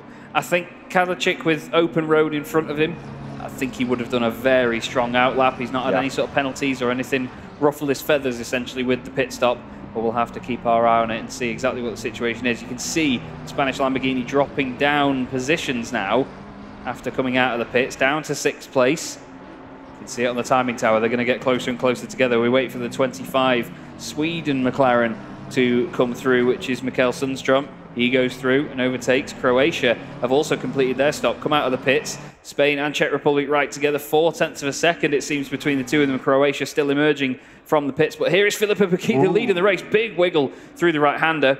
And still She's pushing now, isn't she? She knows this in-lap's important. Yeah, very much so now, Paul. And to be honest with you, it seems like Spain have maintained that advantage over the Czech Republic. This battle could go on to the very end now. 28 minutes to go. And there we go. As you were, thank you very much. The pit stops are a minor inconvenience that we put out of the way. And the gap is almost identical. So Garcia Gomez, I'm surprised by that one. I did think that the car behind had a little bit more pace, but no. Alberto Garcia Gomez just holds on, but his car's going to be cooler. He's fresher out of the pits. Kadlec knows a little bit more, doesn't he? Kadlec, sorry, knows a little bit more about what the car can do. Keeps it nice and tight through the middle of the corner. Both drivers flashing their brakes as they're trying to get the car turned in on the brake pedal. Garcia Gomez stays to the inside. This will become the outside to the next section of corners. Can Garcia Gomez hold the car all the way to the line? Runs his rival out of racetrack. Gives each other enough racing room. Still too wide as we come down to the next section of the racetrack. Alberto Garcia Gomez now will have the inside. That'll become the outside. He's in the suboptimal line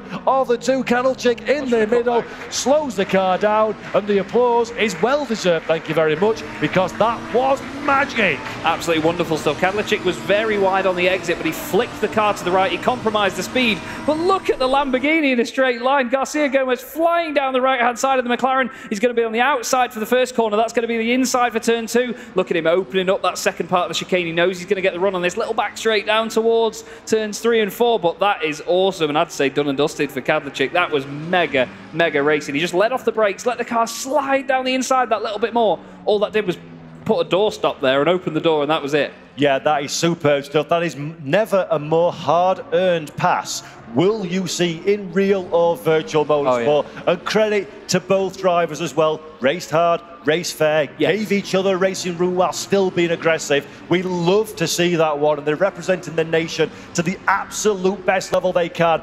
Beautiful stuff. And the upshot now is Kadlec is the man in second place on the racetrack, but Filipa Bukida, let's not forget, for Australia, still has to come down pit road and serve that there mandatory pit stop. Yeah, only 50 seconds left to go with the pit window as well, so it's going to have to be now or never, to be honest. We look there for a moment at Jonathan Wong, and these two still battling together. This is one of the best battles we've had of the weekend, this. Absolutely inseparable, these pair. Hopefully they go for a beer afterwards, to be honest with you. Little lick of flame there from the McLaren on the brakes through the long right hand. You can see just as well, one thing we've not really touched upon much this weekend is the slight bit of undulation here at Paul Ricard. It isn't perfectly flat. There is a bit through that right-hander where the circuit dips down for a second and the drivers can gain grip as the circuit comes back to them through the compression, throw it around. But that's where we've seen people lose it, because the back end suddenly grips up and goes around. Filipa Bukida in the pits. Let's see where she comes back out. And hello, Hugh, once again on the outside of the McLaren on the way in. It was actually Locio earlier that had the Danish McLaren on his inside, apologies. But Hugo was one of the drivers that did go off through there a little bit earlier on. And this now, down in 16th position, is car 35. Mikael Gade started 5th in this race. And he's way outside the top 10 right now, hoping to get back there with some freebies. He's got the car from Barbados in front of him, which is Leon Seeley. Started this race in 13th position, but this looks like a Danish car that is absolutely ready to bring home the bacon. Absolutely, and Seeley, of course, has taken a 5-second penalty during that stop, so that's why it's a little bit further down the running order for Barbados than you would have expected. And here we go now. The timing tower has updated itself, so Bukida does slot back into 3rd position, 1.8 seconds in arrears of the front two drivers. So it's as you were following the pit window. Germany holding on to 4th position with Konstantin Scharf as well. And in 5th place, man of the moment, Poland. There we go. So Marcin Swiderek having a great drive. He was the one, remember, that came down pit lane first from 7th position. So once again, the undercut is paying dividends by doing that one. And Swiderek is a massive beneficiary. 5th position so far, just ahead of Indonesia. Really is, and to be honest, when you add the fact that Marcin Swiderek for Poland started in 12th position in this race, outside of the top 10, he's done a wonderful job to get in there and continue progressing forward. I'm keeping my eye on the gap between Croatia and Sweden at the moment. They're 10th and 11th, and the two on the real brink of these final spots. And there you see making the move over to the right-hand side. Leon Seeley says, look, this is where I'm going. This is what I'm going to do. I'm not going to mess about. I'm going to go all the way over to the right. Mikkel Gade goes through. Leon Seeley knows that he can then come back across from the right-hand side of the circuit, and I think Mikkel's going to get this done into the right-hander. Nice, respectful stuff that from Leon. He knows that the battle's done. There's no point fighting it too hard at that stage. He just needs to now try and stay with him and maybe benefit from the pace in front of him, because we've seen this before, that when a driver overtakes you that is a little bit quicker than you, you can almost learn a lesson live there and then from them, where you can brake a little bit later, maybe turn the car in, especially when you're in almost identical hardware. Absolutely, it kind of sucks you along with it, doesn't it? Yeah. It's the same way you get stuck behind. If you're the faster car and get stuck behind the slower driver, if you don't make your move quickly, you can kind of fall down to their pace, and you kind of get into the routine of going at that sort of speed. So you've got to be decisive in your overtakes, but as you say, as the person that's been overtaken, always an opportunity to pick out some tips and tricks and some learnings. And that's exactly what Barbados and Leon Seeley will be doing at this moment in time. Just a quick update on what's happening at the front of the field. The Spanish Carlos Garcia Gomez now 1 second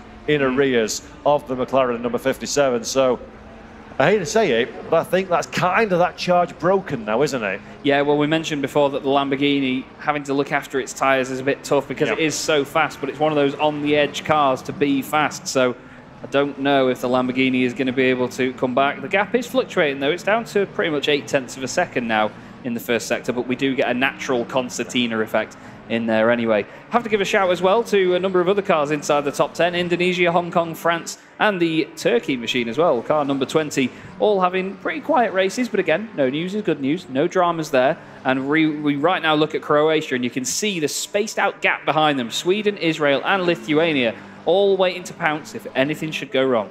Yeah, and that is the name of the game again. Just to remind anybody that's just come into the arena or just turned on the broadcast, these drivers are all racing for a top 10 position. Finish inside the top 10, that gets you in to the semi-final. And while I'm telling you something that you already know, there's been an overtake on the racetrack as France lose 1 position, and we get Turkey up into 8th. Indeed, yeah, it's an absolutely amazing drive by Ulas Özildirim.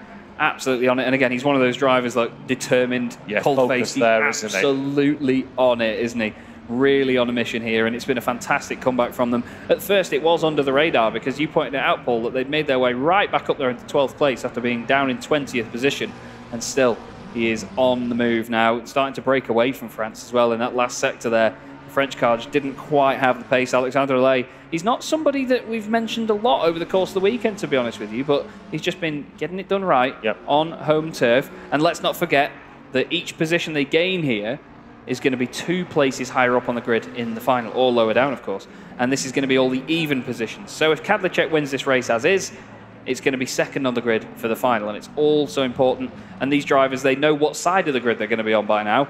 But of course, it makes such a difference if you've been racing against these people before over the course of the weekend, and you're not just directly in front of them on the grid, you're 2 places ahead.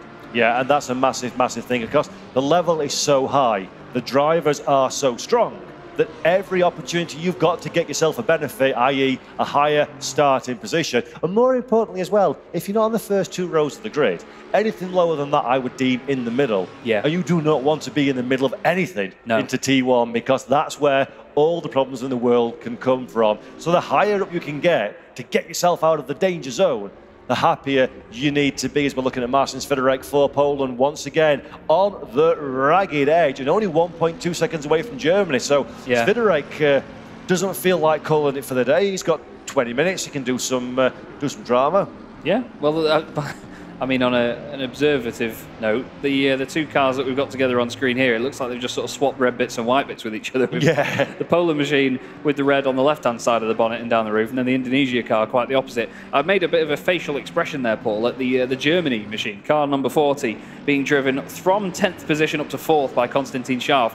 Really got the back end hanging out around the right-hander, just missed the track limits markers as well, and only just held on to it, and that's given a little bit of time back to Swiderek. It's now less than a second to him, and then 0.6, nearly 7, back to the Indonesian McLaren as well. So this is interesting then. We've got the AMG Mercedes that we've not seen much of at the sharp end of the grid versus the Lamborghini that we've not seen much of at the sharp end of the grid. So it just goes to show, doesn't it, that different drivers can get different levels of performance from cars depending on their natural preferences and how they're inclined to set the car up and how they're inclined to drive the car. And the Mercedes and the Lamborghini both looking like podium at the least kind of prospects in this race, whereas in the previous event, not really anywhere in the shouty positions. No, that's it. And again, it does come down to personal preference. Even before you start messing with the setup, you can get a feel as to how the cars behave and what little nuances they have and different aspects to their behaviour. Got a great battle here going on actually between Lithuania and Israel. Right now, though, the Lithuanian car very far down in terms of positions from where they started. Third on the grid they were at the very beginning of this. Now, if memory serves me correct, which quite often it doesn't, wasn't Gribov running in the top 10 not so long ago, and now in 12th position for Israel? So I'm not quite sure what's happened there, whether it's pace, whether it's a mistake, but that's a healthy gap ahead of him. So that strikes me as though some kind of difficulty has come across the number 49. Here's another kind of difficulty altogether. That's Lithuania around the outside. Will he get the job done? Yes, he will. Thank you very much. Gribov keeps the car tight, so has another bite of the cherry coming into the second part of the corner, and he gets the deal done, I think. I'm predicting the future. Always dangerous. But that Audi, it's just, it looks so tense, that car, doesn't it? It doesn't look like it's free-flowing. It doesn't look like you can hit the loud pedal and go, like our higher car, you hit the loud pedal, it doesn't really do a great deal. No, exactly, as long as it stops, unlike our higher car. But yeah, to be honest with you, it looks tentative, it looks nervous, doesn't it, at high-speed corners, and I think maybe that's one of the cars that the tyres are going off even earlier on. And again, look there on the brakes, he closed in, but he had to make a bit of corrective oversteer. Car goes one way, then the other, and it's just not behaving how he wants. And we did say we've not seen much of the Audi up at the sharp end of the grid in the previous races, and there's exactly the reason. It just looks like a car that's not as equally competitive from start to end of stint, and unfortunately for Israel and Gribov, that is proving to be the case as they drop down to 13th position. What's proving to be the case at the opposite end of the spectrum is this is a car that was singing a song at the green flag and is now singing his song at the second part of the race. Marcin Swiderek for Poland is 5th, and look, the 1.7 seconds gap that we were talking about is now nothing. Decimated. Wow. Absolutely decimated it, and it's gone, very much gone. And now he's well within slipstreaming range as well. He's going to close up on the back of that Mercedes, and we saw earlier that the Lamborghini is a slippery devil in a straight line. Look, he's already showing his nose down the inside. He's saying, look, I'm going to make a move at some point on you. We're going to come in. And this is going to be a very tense battle towards the end. Just over 15 minutes of this race left to go now. A final quarter. Can't believe we're already nearing the end of the second semi-final here at the FIA Motorsport Games Fanatec Esports Cup.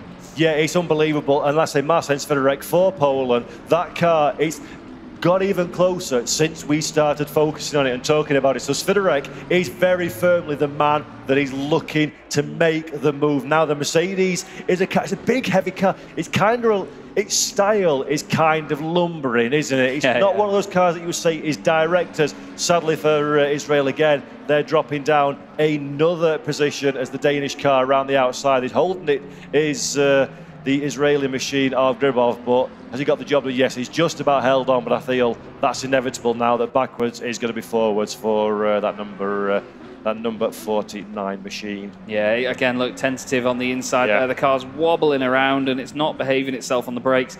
Not sure if he's damaged it or something, but it just really doesn't look like a comfortable machine right now. He's got that feeling, hasn't it, that the car's kind of driving him rather than he the car. Now it's sort of as though it's carrying some kind of damage or the tyres have gone or something. It's just like holding on, hoping not to have some kind of race-ending shunt. Although I'm saying that one, let's make a full Let's have a race-ending shunt for somebody else instead as contact. Good save. In the T1, but a good save indeed by Gade in the Denmark. Just seemed to turn in way too early there. It was almost like he was trying to squeeze him to the apex unnecessarily, and maybe just a bit of frustration creeping in. We both know that it can happen when you're racing in such a high-pressure environment. He's dropped a few places. He feels like there's not a lot he can do with the behaviour of the car. But what you can do with the behaviour of your car is if you're Marcin Swiderek, absolutely drive past the German tank that is the Mercedes in a straight line. Look at that. He pulls out one way, then the other. That's probably the shortest distance that we've seen somebody pull out for a manoeuvre and then get back in front. That looked very confident from Swiderek. Yeah, he really did. That's a sensational manoeuvre, and that's courtesy, as well as the straight line speed, that's courtesy of the way that car can manoeuvre through the preceding corners.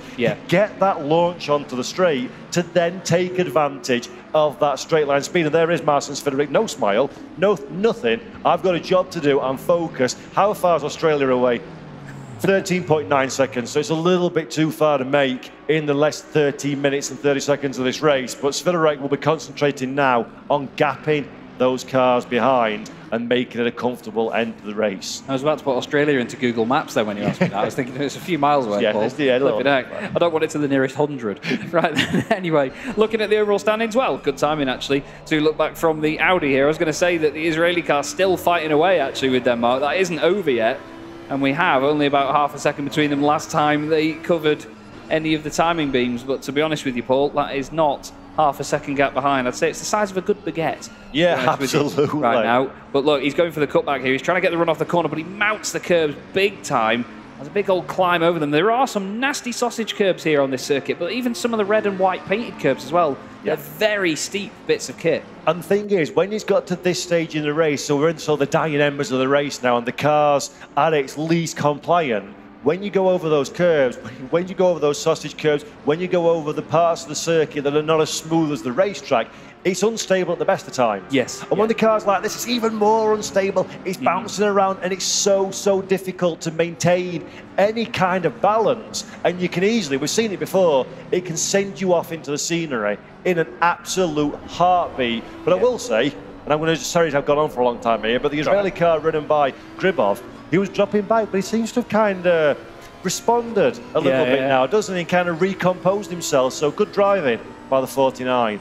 Yeah, they had that contact not long ago, let's not forget, but still, he seems to be reinvigorated a little bit right now, doesn't he? He's certainly got second wind, but what's going to get second wind right now as they go up through the gears, the McLaren starts to reel him in. There is that slipstream, and the thing is, there's a bit of a curve to how slipstream works. Once you start gaining that speed, you gain more speed on top of that, and then more and more and more. He's not quite got the run on him. Oh, he's a little bit later on the brakes. That will have unnerved Gribov a little bit. Maybe he came off the brakes to think, I'd rather avoid contact, thank you. But look, instantly defending the inside. Oh, and he's mugged himself off there. Yeah, absolutely done it. But look, he's going to get the cutback though. Fair play, Sunshine. He gives it another go. But look, again, he gets on the power, and the back end is just squirming around in that Audi. It's not a comfortable car. It's painful to watch. I want it. I'm willing it on. For the sake of his fight here and for the sake of their race, I just want that car to just get a good run and good traction off the corner. But watch it through here as he steps on the brakes and turns it in. You'll see it seems to just float its way in, but then there's little corrections here and there. It doesn't look, I've said it many times, it doesn't look comfortable, but look, even rotation there coming off the brakes to get on the power as well. And all of a sudden, Paul, we've got 10 minutes and a bit left. Wowzers. And that's a graphic example, wasn't it, that fight, of just how much difficulty that Audi is in at this stage. It's at every segment, on the braking, on the accelerated, on the turning, on the holding the line, it's just not as strong as the other cars around it. So Gribov doing a great job to hold on, but doesn't quite have enough in the car at this stage. Meanwhile, we're looking once again at the fight between 4th position, Marcin Swiderek, and 5th position for Germany, Konstantin Scharf.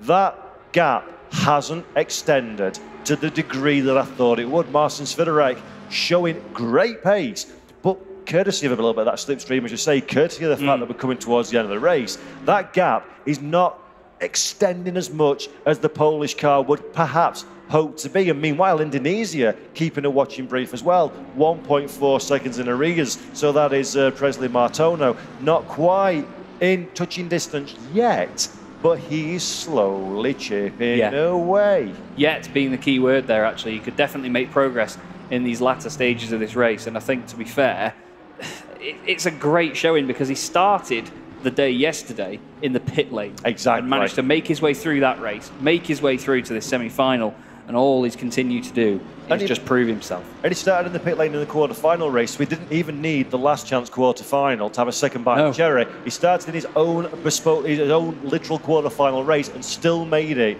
into 8th position. So we know that Martono for Indonesia is a fast driver. We've not really seen much of him, going back to what we said many times during the broadcast. No theatrics, no drama, just gets the job done. And he's doing exactly that, not pushing the car too hard.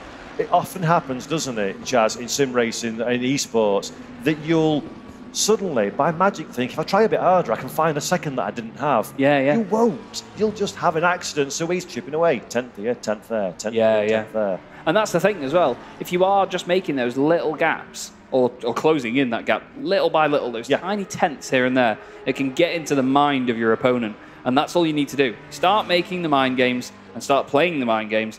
And as long as you get winning them, you know, you never know what you could do to the driver. You just have to do it because, again, you never know what the driver ahead of you is thinking. You never know how their body language is going to be with the car, what they're going to be pushing, where they're going to feel a bit more tentative. You just have to try and light the match and just see what happens. Stand back. Yeah, and you're absolutely right. And again, it's all about, don't forget, this is it's the way that Assetto Corsa Competizione is. The track is progressing as the race unfolds. Yes. The car is changing. So we've talked about the obvious things, like brake wear, tyre wear, and all that good stuff. But also the balance shifts significantly when you lose fuel. So it's often said, for people that are not as good a driver like me, the Porsche with a full tank of juice is a far easier proposition for me than a light car. Yes. If I was to qualify a Porsche at a race, I would put fuel in to bring the balance to my tastes. And that could be happening here as well. As we've said, not seen much of the Lamborghini, not seen much of the AMG. How do they look in the balance at the end of the stint with these drivers? Well, we've got about 7.5 minutes to answer that question, haven't we? We have indeed, yeah. It's mad how quickly the time has flown by here. But to be honest, it's been another very action-packed semi-final. It was a bit more scrappy in the earlier stages, to be fair. There was a bit more battling going on. But since then, you know, when it's settled down a bit, some of the battles have been absolutely top dollar. Really top dollar stuff. And that's what we come to expect from drivers like this. You know, they're right at the top of their game. They've really been enjoying themselves out there, I'm sure. Maybe some not as much as others, but at the same time, I think there's been a few people that have just taken the moment and really run with it. You know, they've been properly putting in the effort lap after lap, no matter what situation faces them. And that's the key thing, isn't it? You continue to push, continue to try and get everything you can out of a race. You're exactly right. All you've got to do is see what opportunities come your way. Yes. And sometimes you've got the pace, sometimes you've got the form, sometimes you're ready to go, and sometimes you've got to take up opportunity. In fact, let's just stop that one for a moment. Drive-through penalty for Denmark. So we're getting a drive-through penalty for Mikael Gade. Not sure what that's for. That's the second one of the race. Yeah, could that be for track limits? Could that be for an infringement that we've not seen on the racetrack? The upshot is 13th position will soon become a thing of the past for that car, which is a real shame after a cognitive drive. Well, could it have even been for the contact earlier with Israel? Could they have been deemed at fault? I'm not sure myself, but to be honest with you, it is down to them and not down to us. And they've got to take the drive-through, unfortunately. It could be track limits, like you say, though. It could just be something as innocent as running wide out of there, clipping those markers, and triggering that fourth warning through the course of this race. And I mean, it's an hour long. To go out of track limits, what, 4 times? Yeah. Especially as the car's getting tired as well at this stage. Yeah. The brakes and the tyres, as we've said, and the balance is changing, tired but and the cars and drivers are pushing. It's so easy to do. And we're not talking like, oh, I'm going to skip over a chicane. We're talking you might be an inch over the line. Corner exit or entry. So they don't have to be time earning cuts. They're just cuts. It's very black and white, isn't it? Yeah. Absolutely black and white. As right now, we have, well, blue and white. To be honest with you, we've got Barbados here all over the back of Israel. This is Leon Seeley trying to make the move around Denis Gribov. That Audi, again, just not in its element right now, and it's a real shame to see because the comeback drive they had after the spin later in the race, later on in the race, in the earlier race in the weekend. To be fair, could be a bit of a correlation between those two things, that spin that you had late on with only a few laps to go, and now the way the car's behaving as well. Yeah. It could just be that the Audi is a bit of a pig in the later stages of this. But that's the thing with GT3 racing. Every car has a positive and a negative to it. They're all so close in terms of performance. Yes, you'll always get people that complain saying, oh, one car is OP and one car's rubbish. But at the end of the day, everybody's got those preferences we spoke about earlier.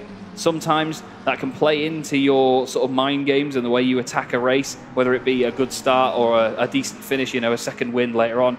Right now, though, unfortunately, it's not working for the Israeli Audi. And look at this one, Chaz. So this is the fight for 9th and 10th position between France and Croatia. But look at the back of the shot. Sweden just started to get in as well. The Swedish car, Sundström, is the one that's outside of the qualification places now. As Matika puts the car to the inside, does he have enough of an overlap to get the deal done? Yes, he does. He's got a bit of a front nose in front, gets the job done before the turn-in. So that's nice and clean. Can France come back at this stage? Not quite. There's an applause from the crowd in the background for a job well done. But luckily for for Matika, that he manages to keep the car exactly where he needs to do for the second portion of the corner. Doesn't open the door. And if I was Sundström for Sweden in 11th, I would have been praying that carried on, because that's his only chance Leon Seeley now having a look down the inside of the Israeli Audi once again. Behind them as well, actually, we've got the Slovenian car, Clement Hugh, still trying to make the odd position up here in the last few minutes of the race. 3.5 to go, so only a handful of laps. But look at this, Leon Seeley trying to open up every corner as much as he can here just to get a run on that Audi. He knows that it might have a slight advantage on the exit of some corners if he just manages to get the traction down. Now here is a battle developing further up the order as well. Actually, we've not seen Presley Martono in the Indonesian McLaren that much this weekend. He soared through the field under the radar earlier. He's done it again in this race, and now he's right up behind the car from Germany, which is Konstantin Scharf. And again, that Mercedes seems to be a car that's fallen off towards the end of the race as well, doesn't it? Yeah, it's not kind of gone over a cliff, but it's dropping slowly but surely. Well, as you say, Indonesia, slowly but surely, are chipping away. Now, is that because that's all the speed that Martano's got, or is he looking after the car to give him everything he's got for the final lap? We'll find that one out, but that's going to be a really, really fascinating battle. Meanwhile, Denmark need to get down pit lane sooner rather than later to serve that drive-through penalty. Otherwise, we're going to have to give them a disqualification. But this one, this is nervous times, Chad, isn't it? It really is. And to be honest with you, I think you're right. You know, you can try and save the tyres just in case you need to defend into those final few laps. If you really need to extract a little bit more performance out of the car, these drivers are that good that they can do that. Yeah. You know, for me, I just drive as fast as I can. And if someone says, "Oh, try and save the tyres for later in the race," I think, you're joking. I can't calculate that in my head. Just go slower, but the tyres are the same. Exactly, yeah. I may as well just pull into the pits. It's Filippo Bukida, third place at the moment, doing a smashing job. And again, no news has been good news in her world right now. It's just a very chill moment. One hand on the wheel down the straight as well. Just getting on with what needs to be done. And a podium finish in a semi-final here at the FIA Motorsport Games. All the way from Australia here to France as well. Amazing, absolutely amazing. Well worth the trip, it seems. Yeah, absolutely. And only 3 seconds away from Spain ahead. So good drive from Bukida, good drive from Team Australia as well. As we continue now into the final 1 minute 36 seconds. So it's 7:05 p.m. in-game time at the virtual circuit. Paul Ricard. It's not quite that time here in the real circuit of Paul Ricard, but Filippo Bukida serenely on her way. She's got a good healthy gap to Swiderek behind in Poland and a gap in front as well, so it's just a case of bring the car home to the checkered flag. As you see the arena in the picture as well, everybody hard at work. And Mikael Sundström, he's got not much time to do a heck of a lot of work. Can he get it done? Well, he's close enough now, look. He is, yeah, certainly is. Closing up behind the French McLaren ahead of him. I can feel that there's going to be quite a bit of tension wherever the Swedes are in the crowd. I'm sure we'll be cheering him on into these final moments. And we've got the French crowd as well. The Swedish flags waving over there in the arena. They're certainly proud of it. They gave him a standing ovation as he went up on the stage earlier on. I think we're going to get even more than that should he take this 10th place away. But this is the thing, Paul. Now we've got a direct battle on our hands with less than a minute left in the race.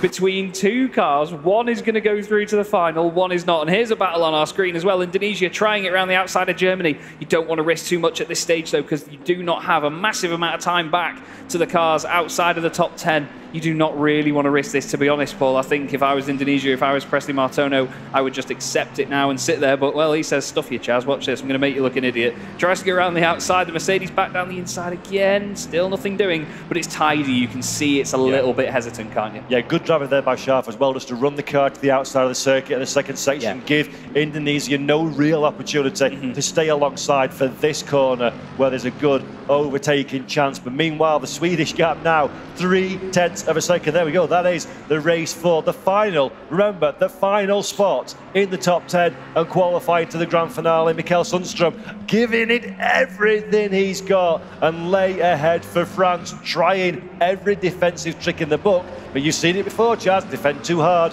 you make yourself vulnerable. That's it, yeah. If you cover the inside line when you don't need to, you leave yourself open then to some sort of cutback on the exit of the corner. If you throw the car down the inside line and have to get it stopped, you're either checking yourself up and just stopping on the apex with no run on the exit, or the car behind you is going to duck down the inside and fly past you down the straight. Sundström right now is probably one of the most under pressure drivers we're going to have seen all weekend. He's got less than 2 minutes to overtake that car in front. Yep. Simple as that. And it really is. 11th is probably the worst place you can finish. You might as well be one last and retired on lap 1, because 11th or 20th are the same. No dice, no progression for you. So Mikael Sundström now really can afford to give it everything he's got, and obviously he wants to keep it fair and keep it clean. But let's see now what he can do. The car rotates much, much better through the first porch to the corner. This is a good opportunity for Mikael Sundström. Gets a good run through the chicane. We see on the other side of the screen our race leader as well for the Czech Republic. But Mikael Sundström now hard on the throttle. Can he get it done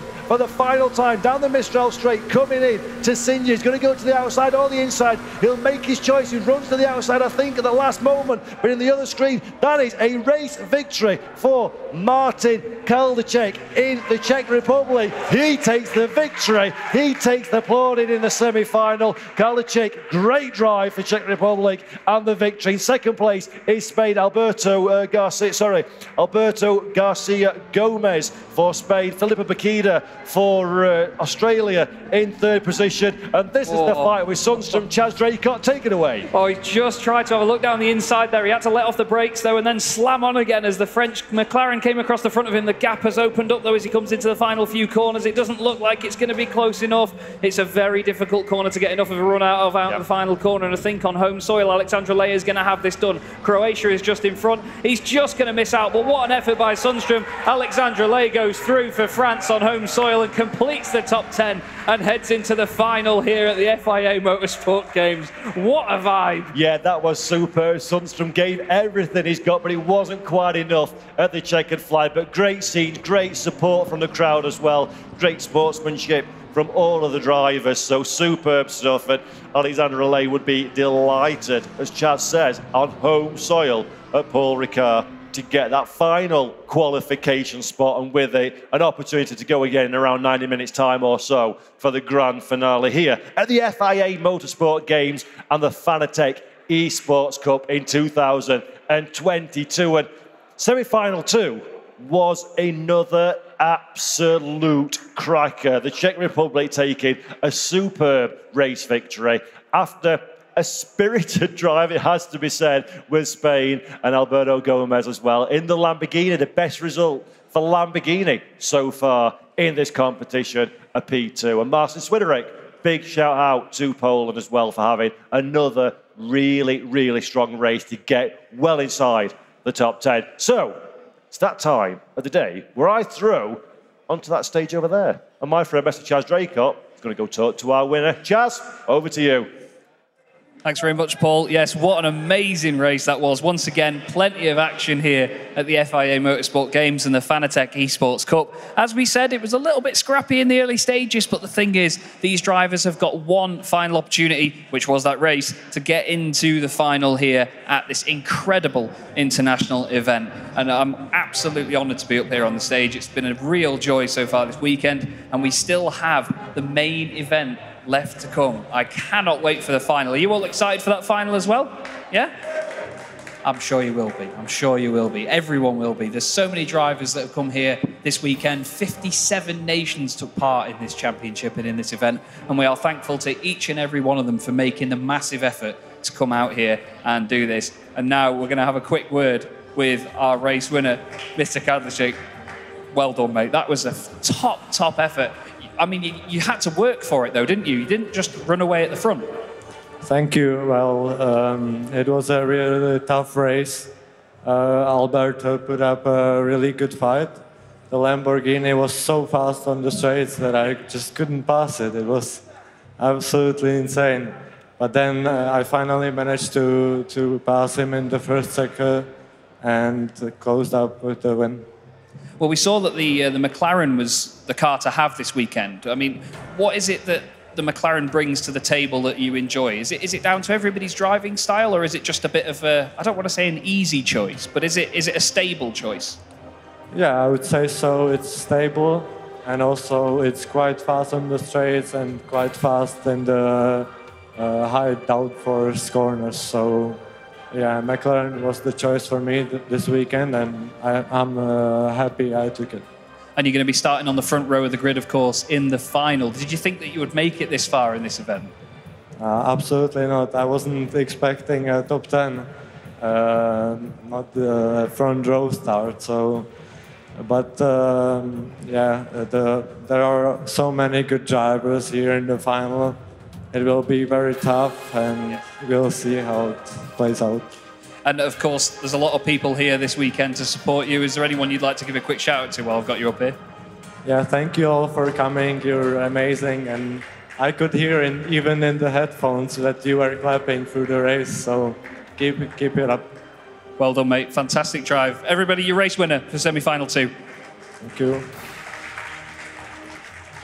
And that wraps it up for maybe another 90 minutes or so here, where we'll be back here in the wonderful Mistral Hall at Circuit Paul Ricard in the FIA Motorsport Games. We're going to be here for the final, yes, the final of the Fanatec Esports Cup. We'll see you very, very soon. Have a fantastic afternoon. We'll see you in a bit. Cheers.